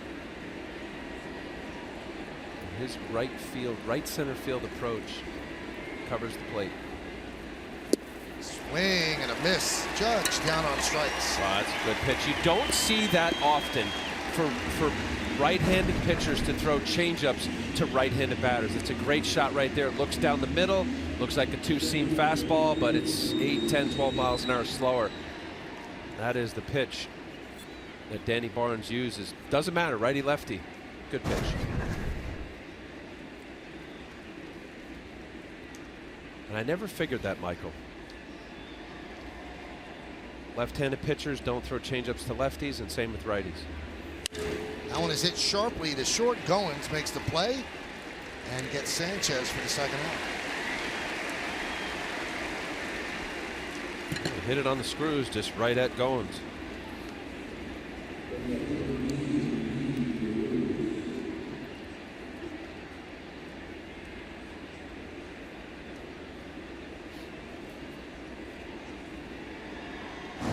Here's Didi Gregorius.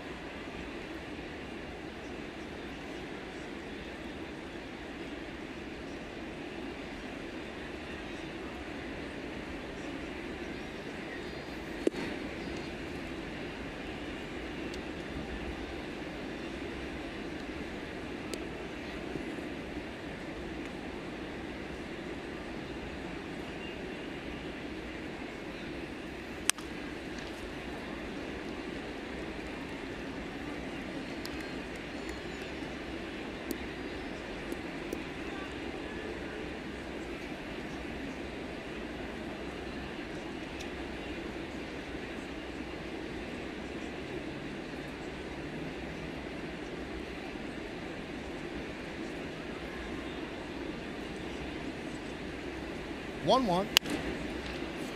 Fly ball, shallow right field, and Barney runs it down for the final out. So Barnes comes in, retires the Yankees in order in the sixth. We go to the bottom of the sixth. Yankees 3, Blue Jays 1.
Finale of what's been a great show, Homegrown, the path to pinstripes, and go behind the scenes as the Rail Riders rolled into the International League playoffs and wrapped up another successful season. It premieres Tuesday at 11, only on Yes. Sonny Gray has allowed 1 run through 5 innings, comes out to pitch the bottom of the 6th. Yankees lead 3-1. All the runs in this game via the home run. Teoscar Hernandez, a solo shot against Gray, and Greg Bird, a 3-run shot against Biagini. Smoke, Batista, and Morales here in the 6th. First pitch to Smoke is low. Smoke is 2 for 2 against Gray today.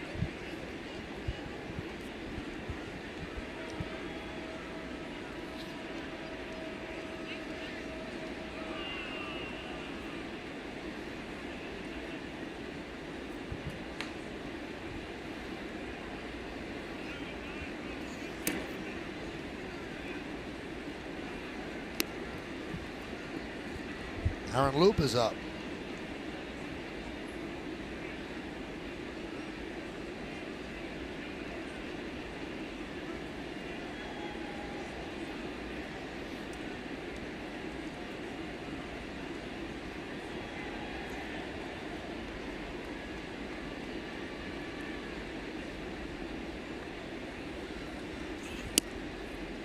Three and 0 on Smoke.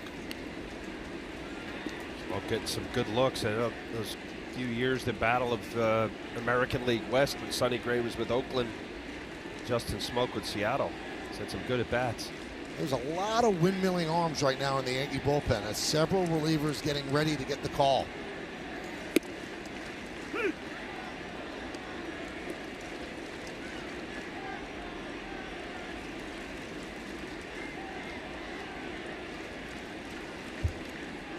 A win and the Yankees are in the playoffs.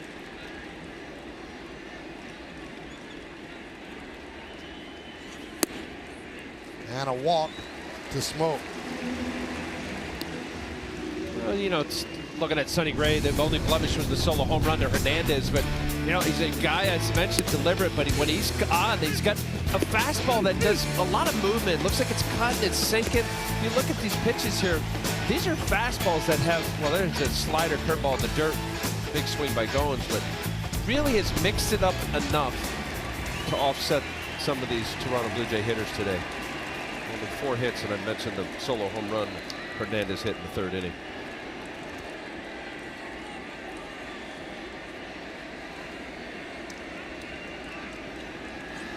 Bautista with a high pop-up on the left side. And Gregorius puts it away for the first out. That's a big league pop-up right there. I mean, this is, you see, off center, a hanging slider curveball up middle of the plate, something that backed up. That is a healthy cut from Batista. That's what you call folks just missing it. First pitch breaking ball, Gray's trying to get ahead, and Batista helicopters F6. Here's Morales.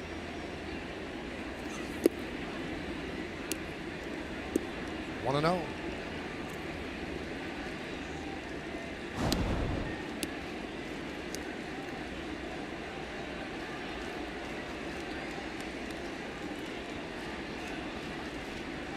Chad Green getting ready, Michael. They got 11 relievers down there. What a job he's done.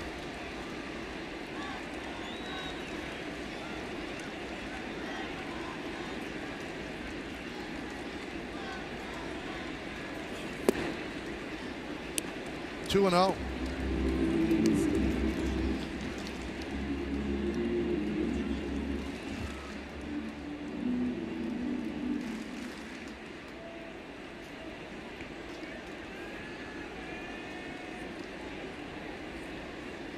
Morales 0 for 2 today. Fly ball to left, grounded back to the mound. Now Leone has joined Moop.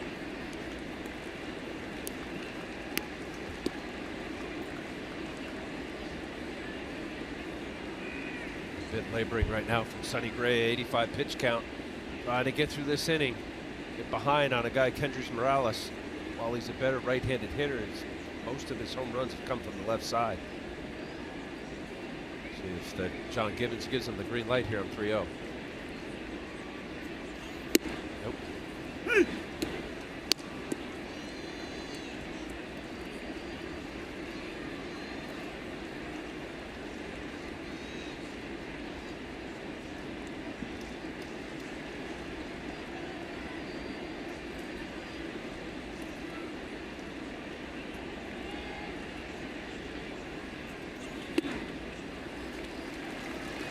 So 2 walks by Gray as he's lost the strike zone here in the 6th inning. Trying to hold on to a 3-1 lead. This could be his last at-bat. Batter that he'll face. Sonny Gray laboring a bit here. Leadoff walk on a 5-pitch walk, and then got behind Morales. That's usually the first thing that goes with pitchers, starting pitchers. You get up tired, your legs kind of get tired and you don't have a lower half. Usually the ball elevates. That's where you got to really fight yourself as a starting pitcher. Get through this inning. This is my ground ball pitch right here.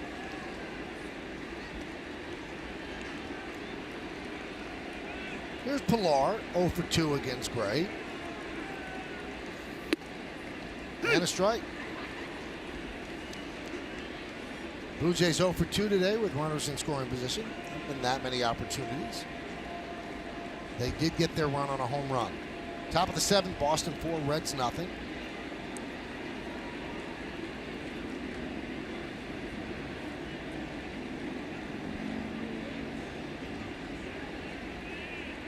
The 0-1 outside, 1-1.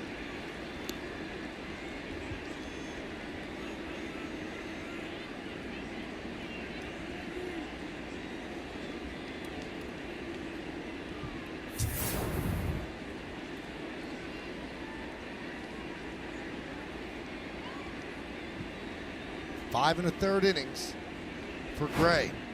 Yankees looking for more. 1-1. Way outside, 2-1. This almost resembles out of the first inning. Yeah. I'm looking at the box. His line score here. First inning, the couple walks, he strikes out the first batter of the game, and he's just enough around the plate. It's trusting. Right here, he's thinking ground ball. What's my ground ball pitch to Kevin Pilar? And really, it's been that two-seam kind of sinker that looks like it's knee high and it just drops out of the zone.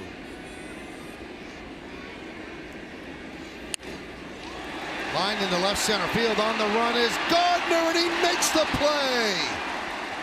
Covered a lot of real estate and saved a run. 2 down. Speed and defense, love it. Love every aspect of Brett Gardner's game. Uses wheels. This ball looked like it had a little bit of topspin that was going to drop in the gap there, but great job by Brett Gardner getting to this ball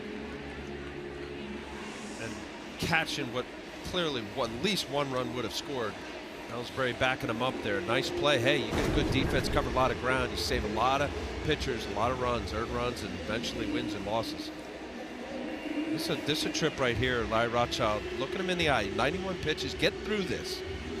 What do you got left? Give me good pitches right here. This is a good connection right here. Larry does it as good as anybody in baseball. CB Buckner trying to break it up. A very long talk on the mound with Gray. It's good. Ryan Goins, he struck him out twice already. This is going to be his last batter either way, whether it ends the inning or not, my guess. That's kind of a pick-me-up. Like, let's go. You got good stuff. You know what you got to do right here. He primarily went after Goins in first at-bat with fastballs. His last at-bat struck him out with a curveball that was a 59-footer.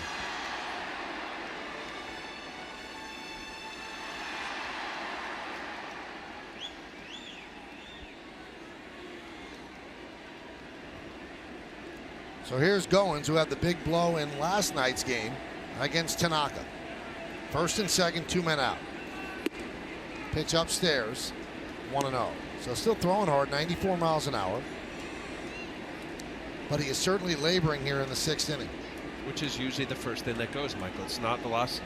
You force yourself, because you know you're getting tired, to overthrow. And when pitchers start overthrowing, you don't have a feel. And he's a feel guy. Gets a lot of movement.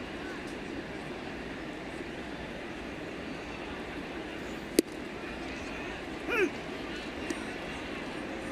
high fastball off the plate, and then that two-seamer, that ball that looks like it's middle of the plate and runs away a little bit.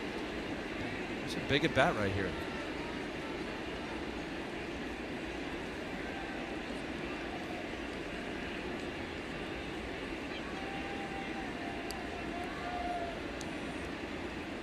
One. 1-2. Nailed it. Perfect pitch. Perfect location. I'll throw that 59-foot curveball. Watch this. He gets a fastball that was just right on the corner, perfectly located. The ball's kind of running away. Corner. Nice frame job by Gary Sanchez.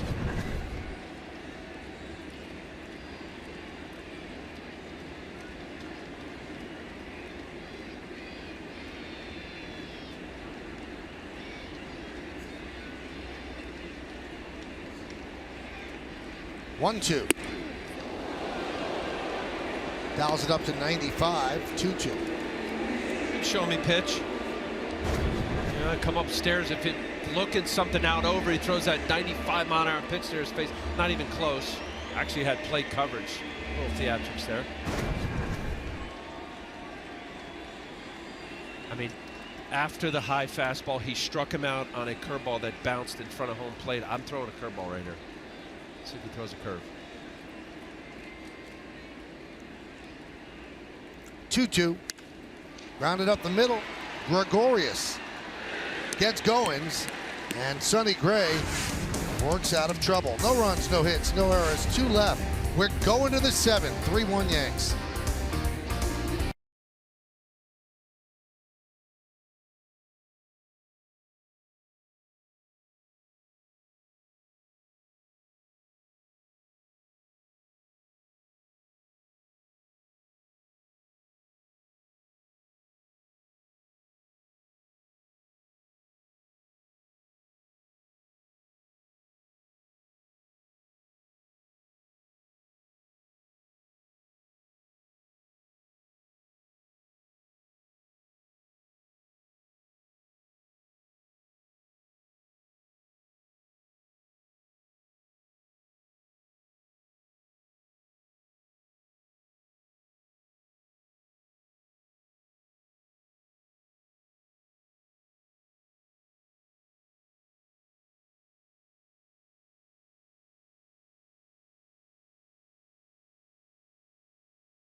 Wednesday night, don't miss the next NYCFC match on Yes as New York City heads to Montreal for a showdown with the Impact. Coverage begins at 7:30, presented by Etihad Airways, right here on Yes. Big crowd here at the Rogers Center. I see 6 innings of baseball where the Yankees lead 3-1. Third pitcher used by John Gibbons and the Blue Jays. Aaron Loop comes on. Been around a long time, Aaron Loop. A lot of off-speed pitches. ERA close to 4, 66 games. I need your explanation, Al. Why is Aroldis Chapman warming in the 7th inning? There's a strike to Headley. You're asking me. He's the closer, right? Yeah. Yeah. My only guess with this 4 o'clock start that maybe he didn't come out early to play catch. Just a guess. Maybe. Well, he started throwing on the mound. Now he's backed up to long tossing behind the mound. Well, you never see him do that. Cadillac scoreboard 3-1 Yanks. Right. And my assumption is after that last inning, Larry Rothschild coming out, Sonny Gray 96 pitches, he's done. Right. So whoever's warming up now, I would assume is coming into the game, and that would be Chapman from the looks of it. Now Chapman's climbing atop the mound and will begin to throw in earnest.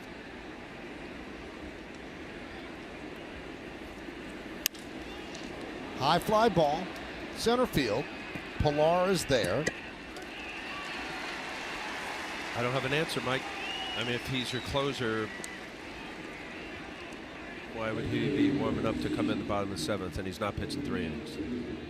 And it's 8, 9, and 1 coming up in the bottom of the 7th. All right, so now there's some more movement, and I think it was Chad Green warming up, right? So here's Chad Green. So he was already hot to go in last inning had Goins got on base, so he's coming in next.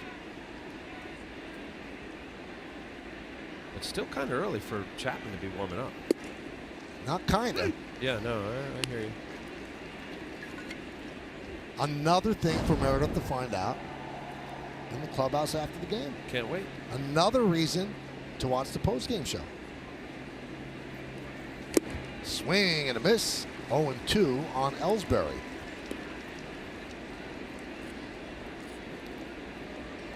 Now, if the Yankees end up winning the game, they will clinch, and there will be a celebration in that clubhouse, and we will have it covered throughout.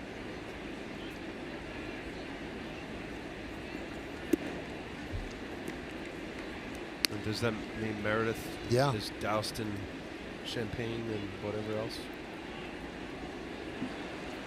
I'm pretty sure that's what that is going to mean, Al. Thanks for reminding me. Well, And I'll have you both know I was not prepared, so this is what we're going with right here. No raincoat. uh-oh. But you did buy a celebration dress just in case. I did. Okay. I did. I thought a dark color would be best, so we're ready to go, Michael, on the S Network. So I should tell our bosses to expect that on the expense report. You just did. Thanks, Yes Network. 2-2. Up the middle and a base hit past a diving Barney. So Ellsbury picks up a single.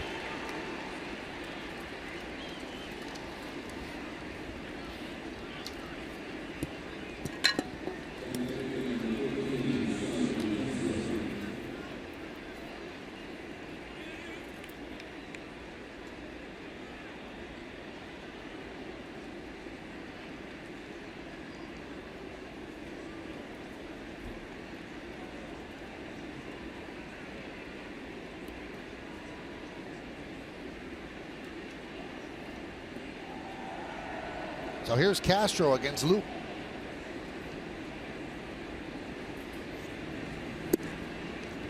That base hit. Ellsbury now 10 for his last 23. He has been playing great baseball in the month of September. Reclaimed his job in center field when Hicks went down with an injury. It'd be very tough to get it back right now the way he's playing, both defensively and certainly at the plate. Fouled away. Yeah, you know, I mean, just I can't say enough of what a player and batter like Ellsbury and Brett Gardner to a lineup that has the capability that the Yankees can do, meaning damage of Judge and Sanchez and Todd Frazier and, you know, the 25 to 45 plus 46 home runs that Aaron Judge has. You need kind of that pesky line drive guy, and he's going. And the throw. They got him. Awkward slide. See if he's okay. Looks like he is all right. So Barney made the tag as Lopez guns down Ellsbury. You know, from that angle, I mean, Aaron looped lefty, you got to wait, but it looked like he got a mediocre jump. Great throw, not a good throw. Rafi Lopez behind the plate, right on the strike. Couldn't have thrown it a better spot to Darwin Barney. And he kind of fell off the bag. I think he was out even before he slid over the bag.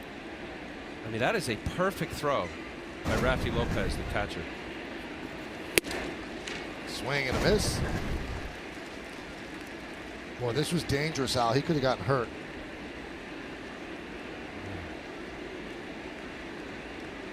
And then he got his hand stepped on. His right hand as well, which he was looking at as he came off the field. Barney stepped on his right hand. Fouled away.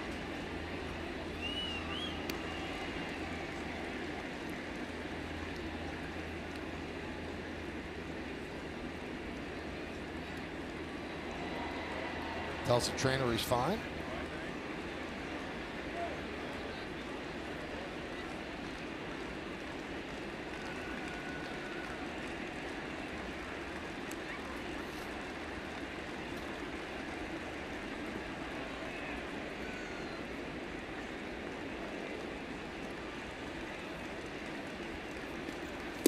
Swing and a miss as Castro down on strikes. No runs, a hit, no errors, and nobody left on base at the end of 6.5. Time for the 7th inning stretch. 3-1 Yanks.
Summary brought to you by your local Nissan dealer. 3 runs on 4 hits for the Yanks. Blue Jays 1 run on 4 hits. Sonny Gray went 6, 4 hits, a run, 3 walks, 4 strikeouts. Biagini went 5, 3 hits, 3 runs, 4 walks, 3 strikeouts. Bird, the 3-run home run the guys were talking about. And Teoscar Hernandez, a solo home run. And now Sonny Gray's day is over as they go to Chad Green.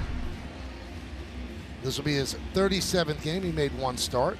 His numbers, well, they tell the story. 99 strikeouts and 65 and a third innings pitched, and 16 walks, 33 hits. So 49 base runners and 65 and a third innings pitched.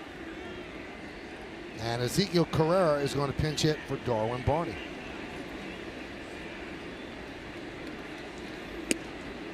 And a strike.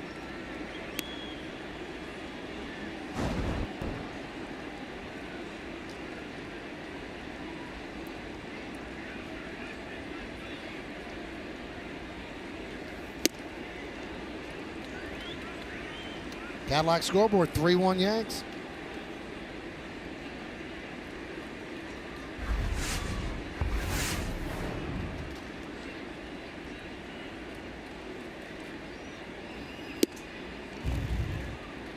Gary Sanchez thought that might have been strike 3. Yeah, a little premature.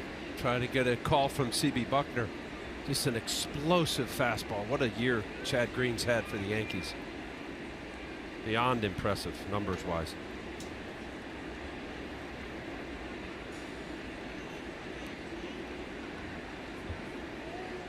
And it's primarily, Michael, with just, I say just. I mean, he throws 98 to 100 miles an hour, but fastball.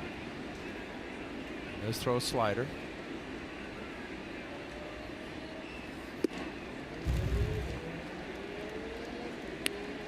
The reliever coming in the way Chad Green has done this year in 36 games. 65 and third innings, 33 hits and 99 strikeouts. It's just phenomenal.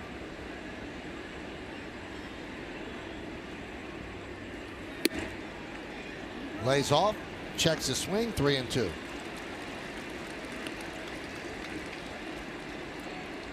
Carrera pinch hitting for Barney, who was 0 for 2 against Sonny Gray.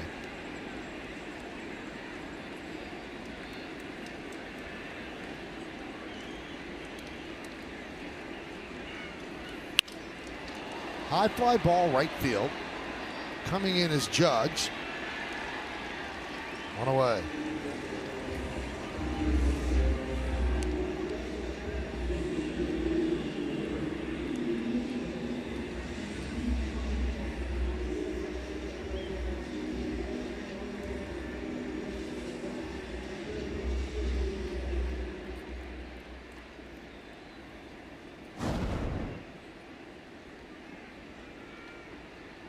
Here's Rafi Lopez against Chad Green.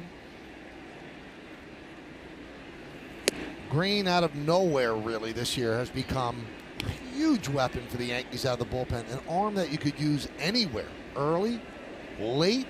He's got closer stuff. He can give you multiple innings.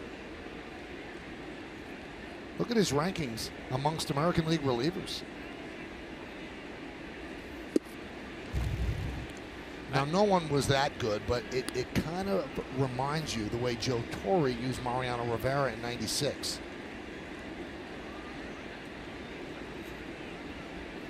Where he would go for 2 innings and lead you right into wetland.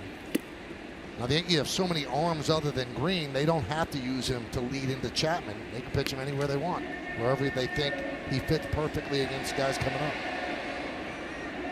I mean, but what a weapon for Joe Girardi to have, not only just a guy that's been consistent and has done the job, but like as you say, Michael, they've pitched him numerous outings with 2 innings, which is a valuable commodity in this day. Swing and a miss.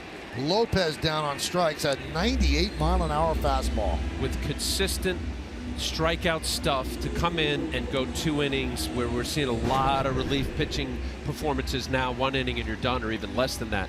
This high fastball. He's so smooth. I mean, it doesn't look as hard as the velocity showing. And I think it's the very slow, easy delivery, and then ball just explodes. I mean, he's upwards of 98, 99 miles an hour.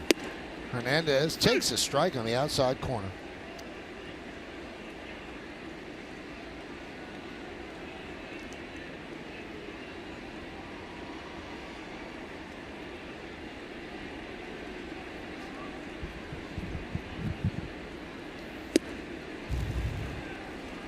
I mean, that pitch right there, it's smooth, it's down the middle. Yes, it's 98, and it just explodes. Guys do not pick it up. There's a reason why he's got 100 strikeouts in not even 66 innings.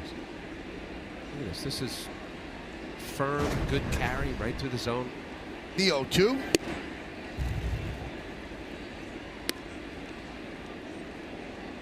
David Robertson now up.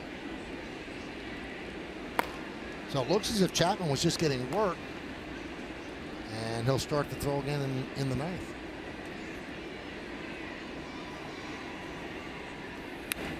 Yeah, my guess was probably right, Michael. We get out here. I didn't see Aroldis. I try to watch the guys playing catch before batting practice. He probably didn't, and that was kind of like the play some catch, sit down, because that's what most relievers do. Except it's 3 hours from now, or earlier, where they play catch before BP. Actually, more than that, right? What time is BP? 3 o'clock. 2-2. So you could see, because of his struggles, Dellin Betances has kind of been moved out of these last 3 innings until they straighten things out with him. Yesterday we saw him working in the bullpen with Mike Harkey. 2-2. Swing and a miss. Another strong inning for Chad Green as he rings up 2 more strikeouts. Blue Jays go down in order, and we go to the 8th. It's 3-1 Yanks.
To take a look There it at is, the Land Rover drive of the game. And here it is, Mikey, the Land Rover drive of the game. You go back to the 5th inning. This is a first pitch to Joe Biagini, little fastball down and in.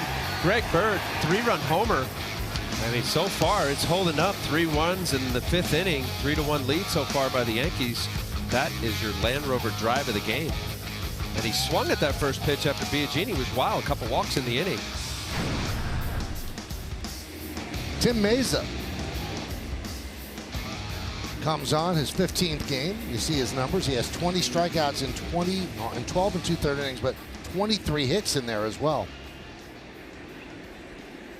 Well, I've never seen Tim Meza, but those numbers right there are going to tell me he throws real hard. 12 and 2/3 innings with 20 strikeouts.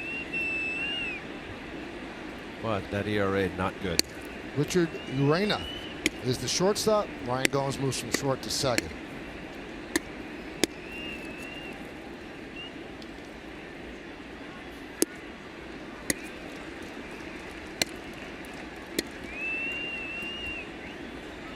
Fastball slider. Loves his slider. Averages a little over 94 miles an hour. Hyundai scoreboard, 3-1 Yanks. So the Yankees are 6 outs away from punching their tickets to the playoffs. They will clinch at least a wild card with a victory.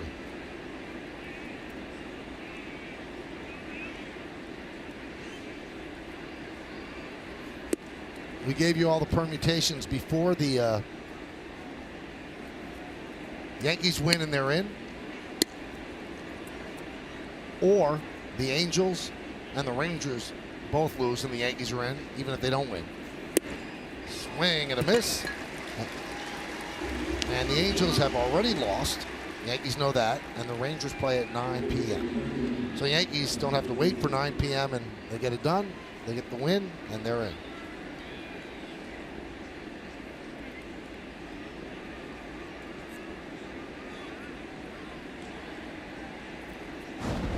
Here's Todd Frazier, 0 for 1 with a walk.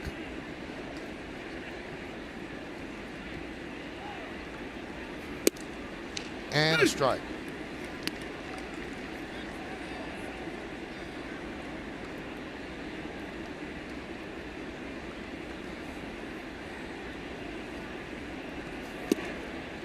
One.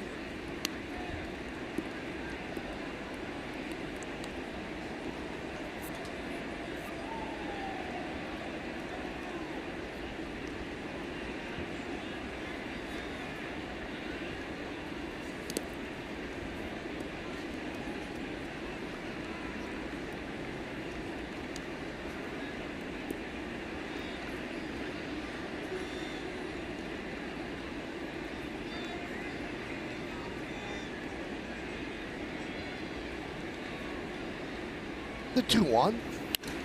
That one is ripped to left center field. On the run is Hernandez. He'll turn and look, and that ball is gone. A home run for Todd Frazier, just clearing the wall, and the Yankees lead by a score of 4-1.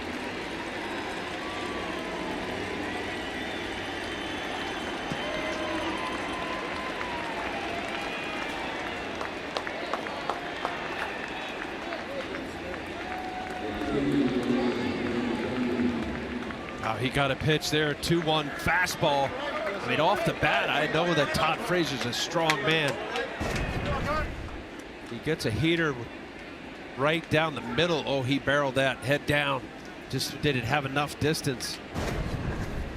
27th home run on the year. 27th overall, 11th with the Yankees.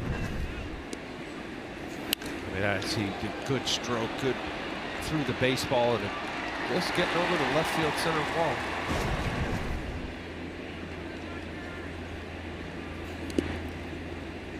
Count 1-1 on Gardner, who was 0 for 3 today.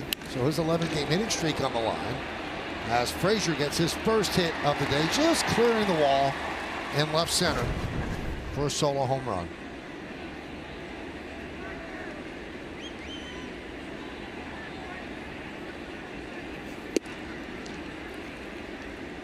Two and one. I mean, what a trade with the White Sox, getting David Robertson, Tommy Kahnle, and Todd Frazier. Huge pickups. That one is looped into left field.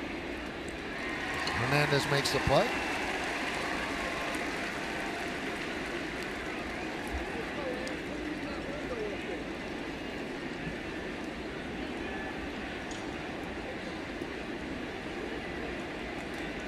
And John Gibbons will go to the mound with Erin Judge coming up, and he will go to the bullpen. He'll bring on a right-hander. Yankees lead this one 4-1.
Yes, it's brought to you in part by LG Signature, the art of essence. Advanced technology beautifully designed by People's United Bank N.A. Keep business at hand with mobile cash management. And by your Tri-Honda dealers. Hurry to your local Tri-Honda dealer for great deals on the 2017 models.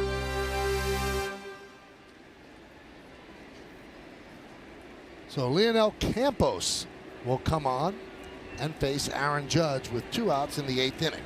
Yankees lead 4-1. Oh, it's not Campos, it's Luis Santos.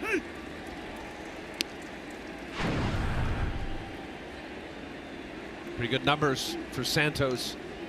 A lot of frisbee sliders, curves that he throws. The first pitch was a curveball. There it is again.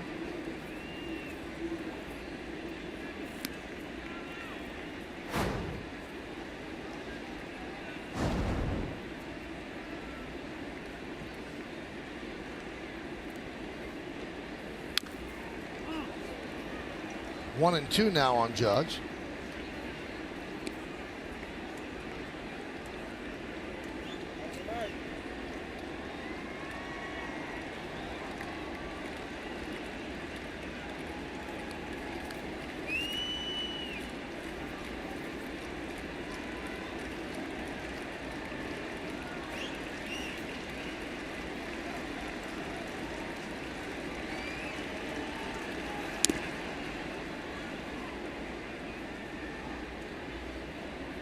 Two and two. Judge struck out in the first, doubled to left in the fourth, struck out again in the sixth.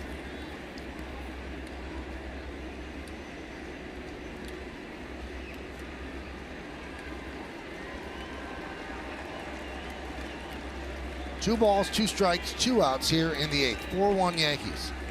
And the pitch. Hit sharply to third. Donaldson gobbles it up. Across the diamond. He gets Judge, and that will do it.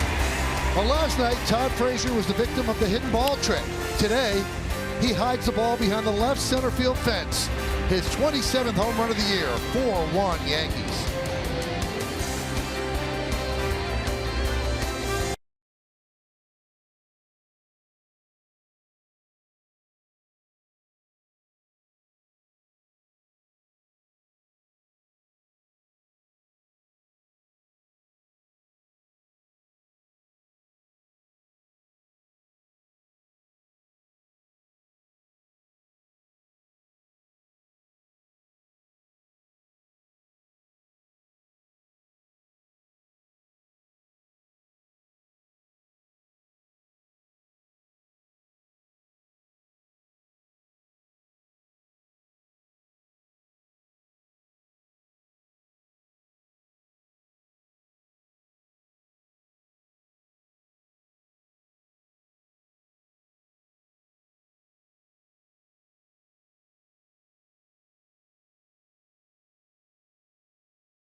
Stay tuned for the WB Mason postgame as Bob Lorenz, Jack Curry, and John Flaherty are back in the studio to break down all the action of the showdown here in Toronto. Plus, Meredith gets the clubhouse reaction. It's right here on Yes. Well, David Robertson, it's in the eighth here. Numbers between the White Sox and the Yankees has been kind of in that role. I mean, we've seen him up in the fifth and sixth inning, but since as a Yankee in that July 18th trade, it's an ERA at 1.2, 5-0 in 30 innings. Back with the Yanks.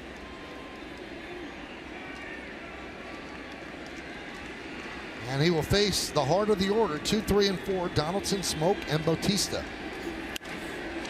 High fly, deep left. Going back, Gardner, still back, on the track, near the wall. He makes the play for the first out.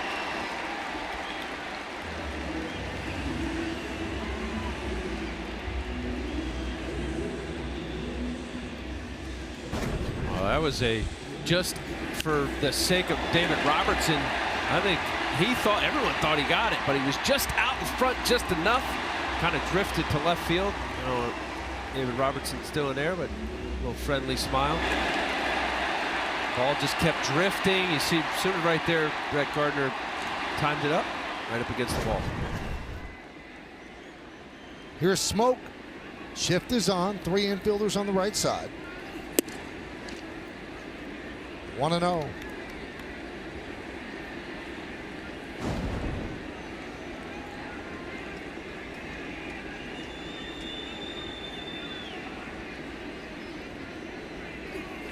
Swing and a miss, 1-1.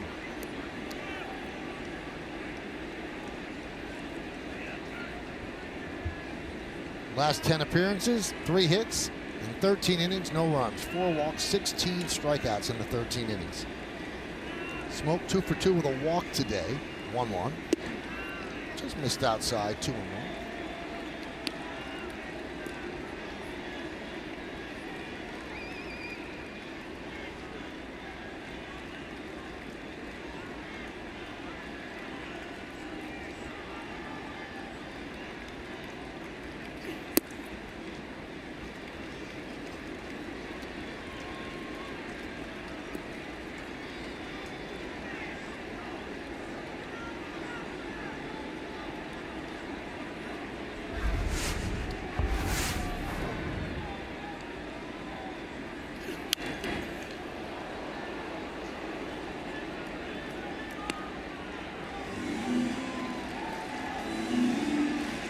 Pitch to hit right there by Justin Smoke. A couple singles and a walk.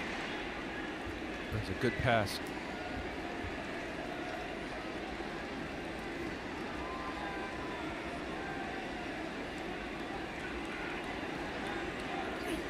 Swing and a miss. Smoke down on strikes, 2 away.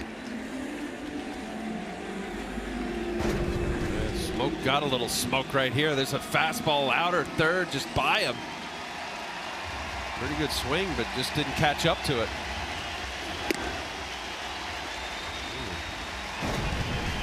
A standing ovation for Jose Bautista.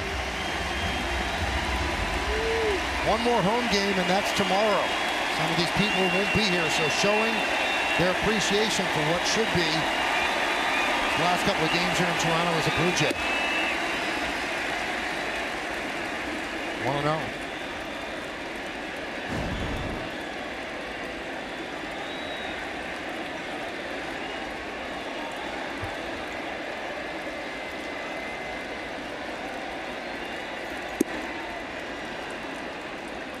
One and one.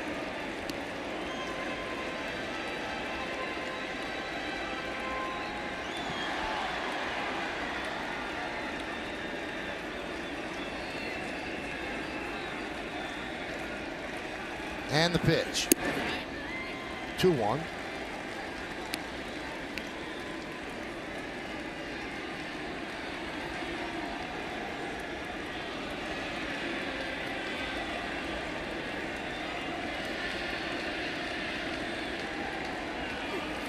Swing and a miss, 2-2.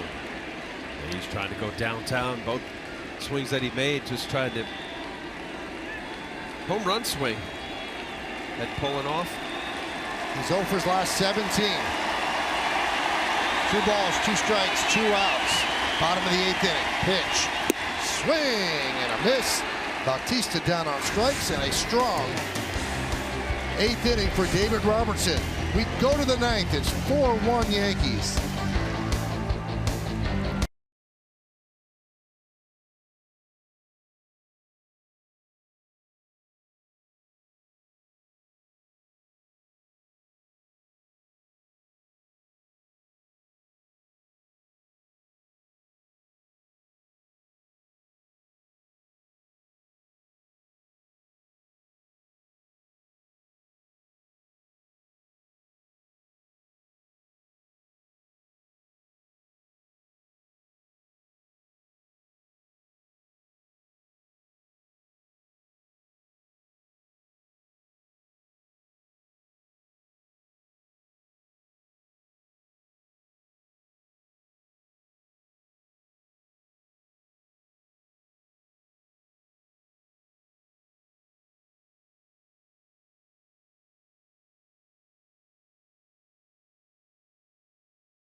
clinching a spot in the playoffs, but they will bat first in the top of the 9th inning. They lead 4-1.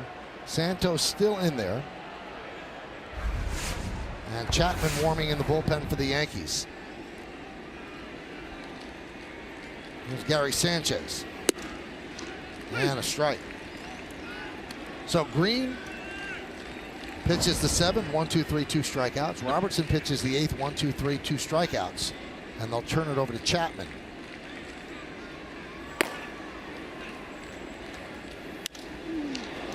High fly ball, deep center. Going back, Pilar on the track at the wall. He can't make the play. He'll get the carom as Sanchez is at second with a leadoff double. Very close to a home run, but just missed it. Gary Sanchez out of the box. I don't know whether he thought he got it, but watching it all the way, he's lucky that he did get to second base. You gotta hustle. Don't assume anything. Easy getting a double.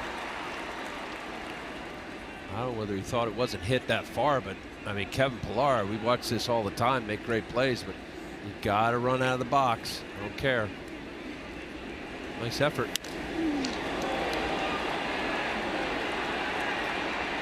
It continues to happen, and we could get as exasperated as anybody about it, but if it doesn't concern the people that run the team, then nothing we can do about it. I just think that's the game right now. Here's Gregorius. Swing and a miss.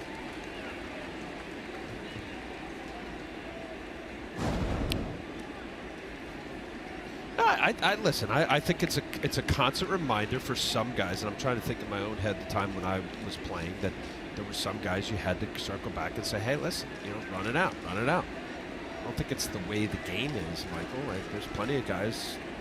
Brett Gardner's of the row. But part of the game, you hit a long home run, you stand there in style. You flip the bat like Joey bats. I mean, that's just that. All right, I'm sorry, that's part of the game. No, I got that. I think Brett Gardner is probably the outlier. Probably so, but I don't think it's accepted. It's not like, hey, we're going to accept guys that. Does anybody get pulled off the field or bench when they do it? No. So it's accepted.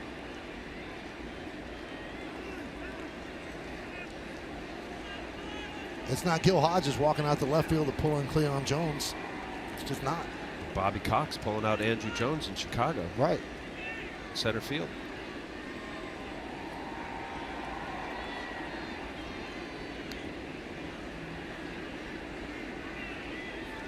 Oh, 2. Popped up behind the plate and out of play.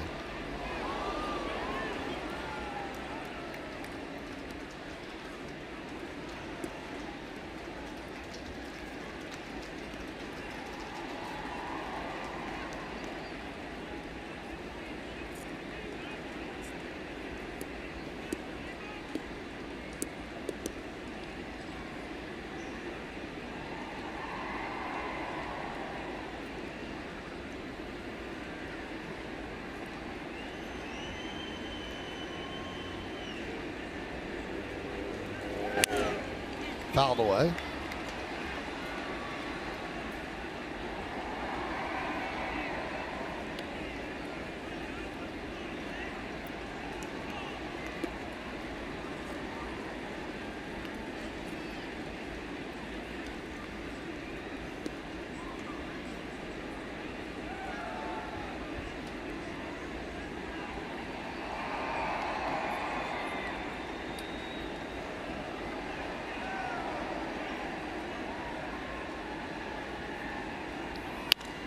Line drive and caught by Urena.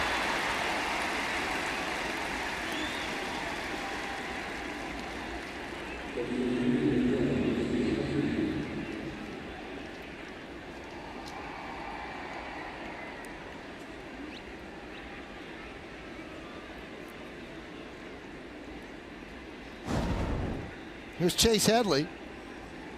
Headley's 1 for 2 with a walk, stolen base, a run scored.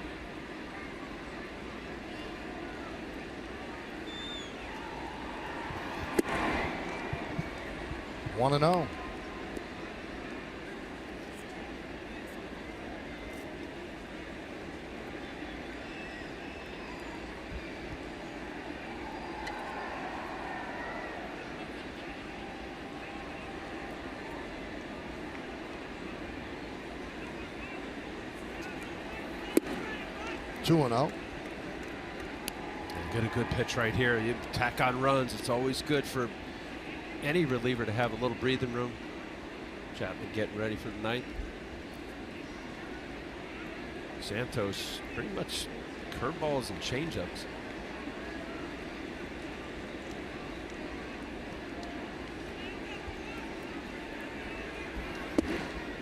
Three 3-0 to Headley.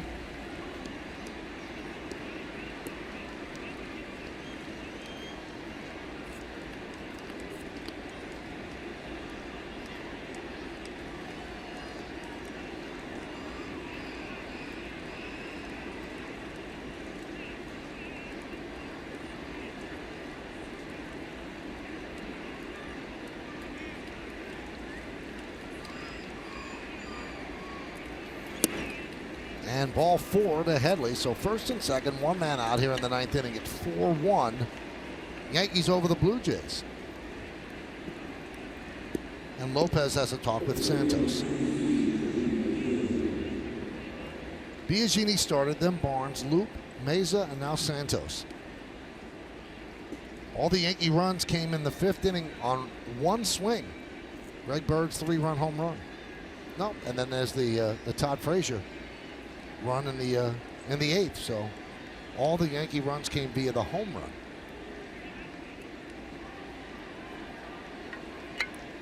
And the Blue Jay run, a home run by Hernandez. And Major League Baseball breaking the home run record for the history of the sport this year. And you asked about this yesterday, Al. They will also break the strikeout record. So which they set last year again. Goes hand in hand. I don't know how good that is for the game to have not the action in between the lines, home runs and strikeouts.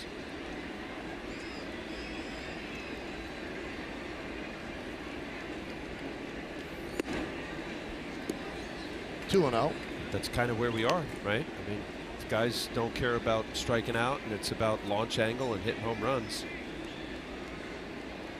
Less balls in play.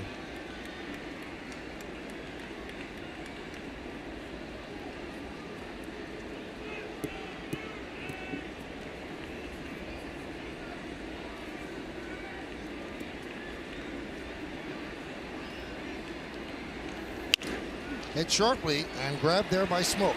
They go to second, one. No return throw. Runners on first and third now with 2 outs.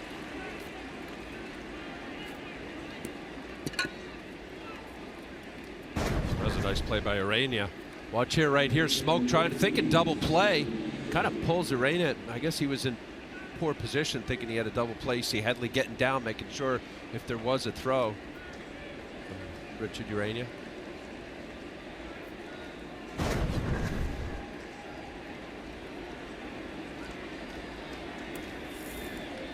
So that's going to bring up Castro. We've got Sanchez at third, Ellsbury at first. Ellsbury was caught stealing in the seventh, so he could go again.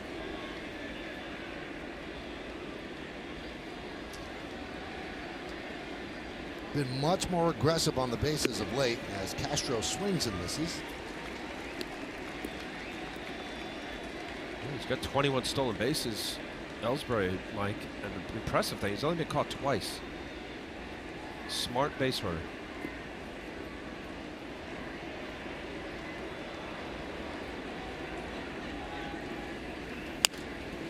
Tap slowly to third, and there'll be no play. A run scores as Donaldson could not handle it. It'll be a base hit for Castro. Sanchez scores. It's 5-1 Yankees. We were talking about the home runs. You know, put the ball in play, good things may happen. A little dribbler gets past Santos, and Donaldson knows he's got to cut that ball off in order to get it out at first base with Castro. It just doesn't get a handle on it. You see right there, he gets the transfer. Well, I guess maybe he was trying to go to second base. Why with Ellsbury running? Tough play.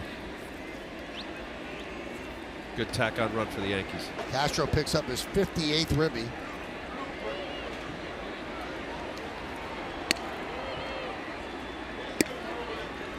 Looks like they're giving Sanchez the business about watching that fly ball to center. Sometimes that's the way you police things. Your teammates get on you. There's a strike.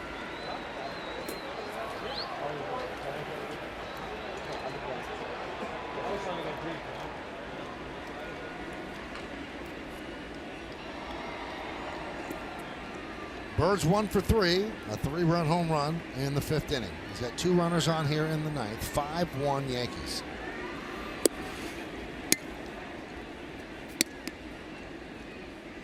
And now Betances is up. 5-1. It's not a save situation.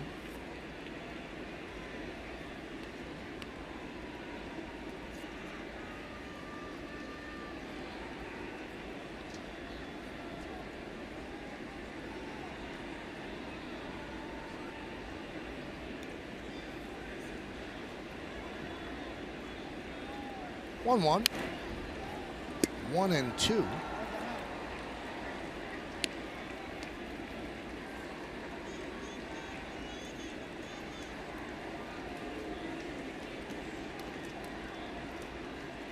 Five runs, 7 hits for the Yankees. 1 run, 4 hits for Toronto.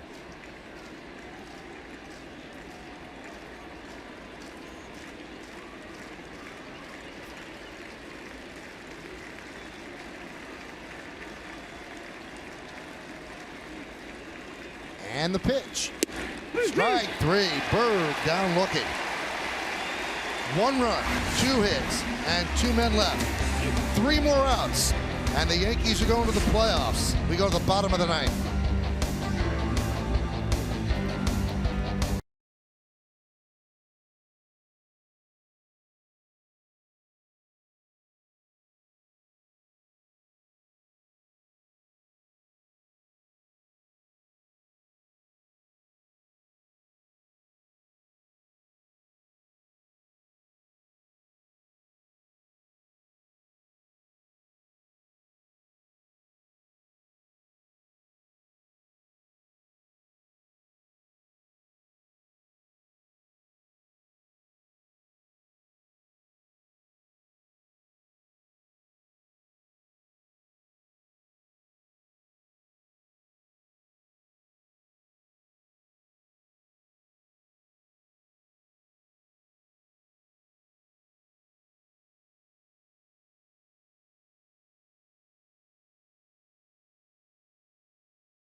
Scoreless inning for Chad Green. Scoreless inning for David Robertson.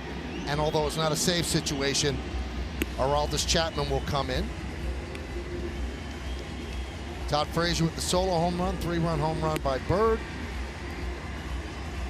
And the Yankees are looking to clinch a spot in the tournament. Now, obviously, a win would assure them of a wild card. Not the first wild card, but it will assure that they're in. But they still have designs on winning the American League East. Red Sox are winning again against the Reds. And Chapman will start it off by facing Kendrys Morales.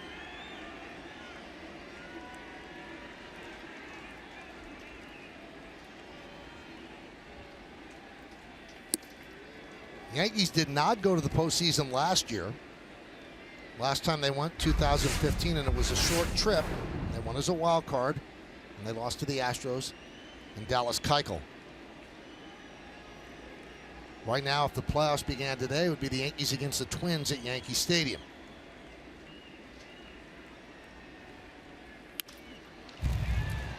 Fly ball, shallow right, coming on is Judge, 1 out. As daunting as baseball has made the 2 wild cards having to earn it through, as you say, the tournament. You know, we've had a couple of world champions now with the Giants and Kansas City going through wild card round. Not ideal. It's all pinned on that one game. You mentioned about Keuchel a couple of years ago. Absolutely pitched a gem at Yankee Stadium. So you're always at the mercy of a starting pitcher that potentially can dominate. Here's Pilar. Foul back. Now the Yankee magic number for clinching home field in the wild card game, 4 entering today. Rob Refsnyder on deck. Pinch hit for Goins.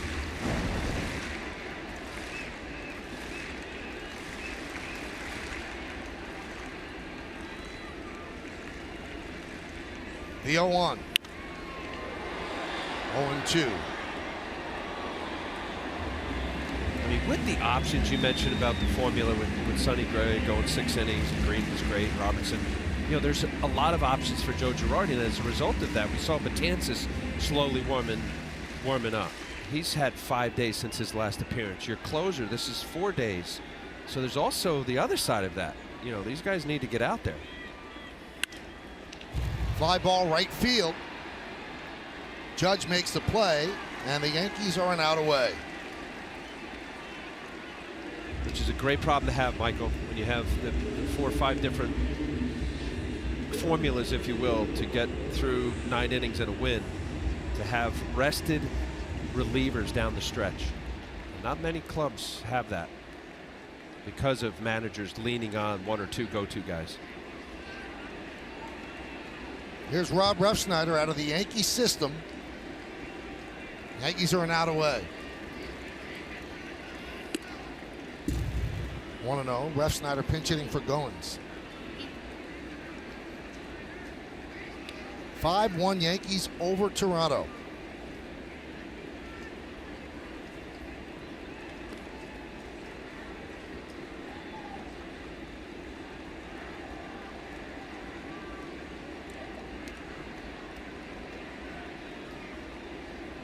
Defense straight away for Refsnyder as Chapman deals the 1-0. 2-0.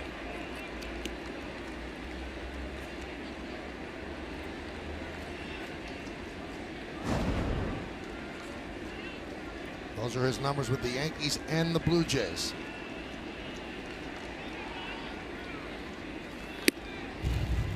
(3-0) on Refsnyder.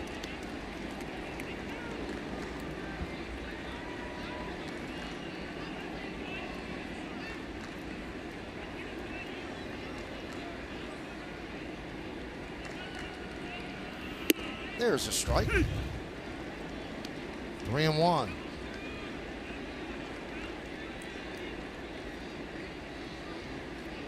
Rain is on deck.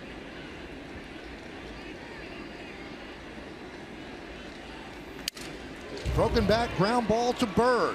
He's going to take it himself, and the Yankees are going to the postseason. The New York Yankees, one of the great sport franchises of all time, will be making their 53rd postseason appearance as they have locked down a playoff spot, and they will celebrate here in Toronto. Well, very fitting, Michael. I know we're given scenarios as the day played out, but winning and now securing a spot in the tournament. See how it plays out. Obviously, they aim for more, Al. They'd like to win the American League East, but the Red Sox don't seem to be opening that door. So you get into the playoffs the way you can. So the magic number down for the home field advantage of the wild card is down to 3. And now the Yankees have clinched at least one of the 2 wild cards. Yeah, and you keep playing, right? So long as that number, I know it looks daunting as the Red Sox play good baseball as well as the Yankees, that if that becomes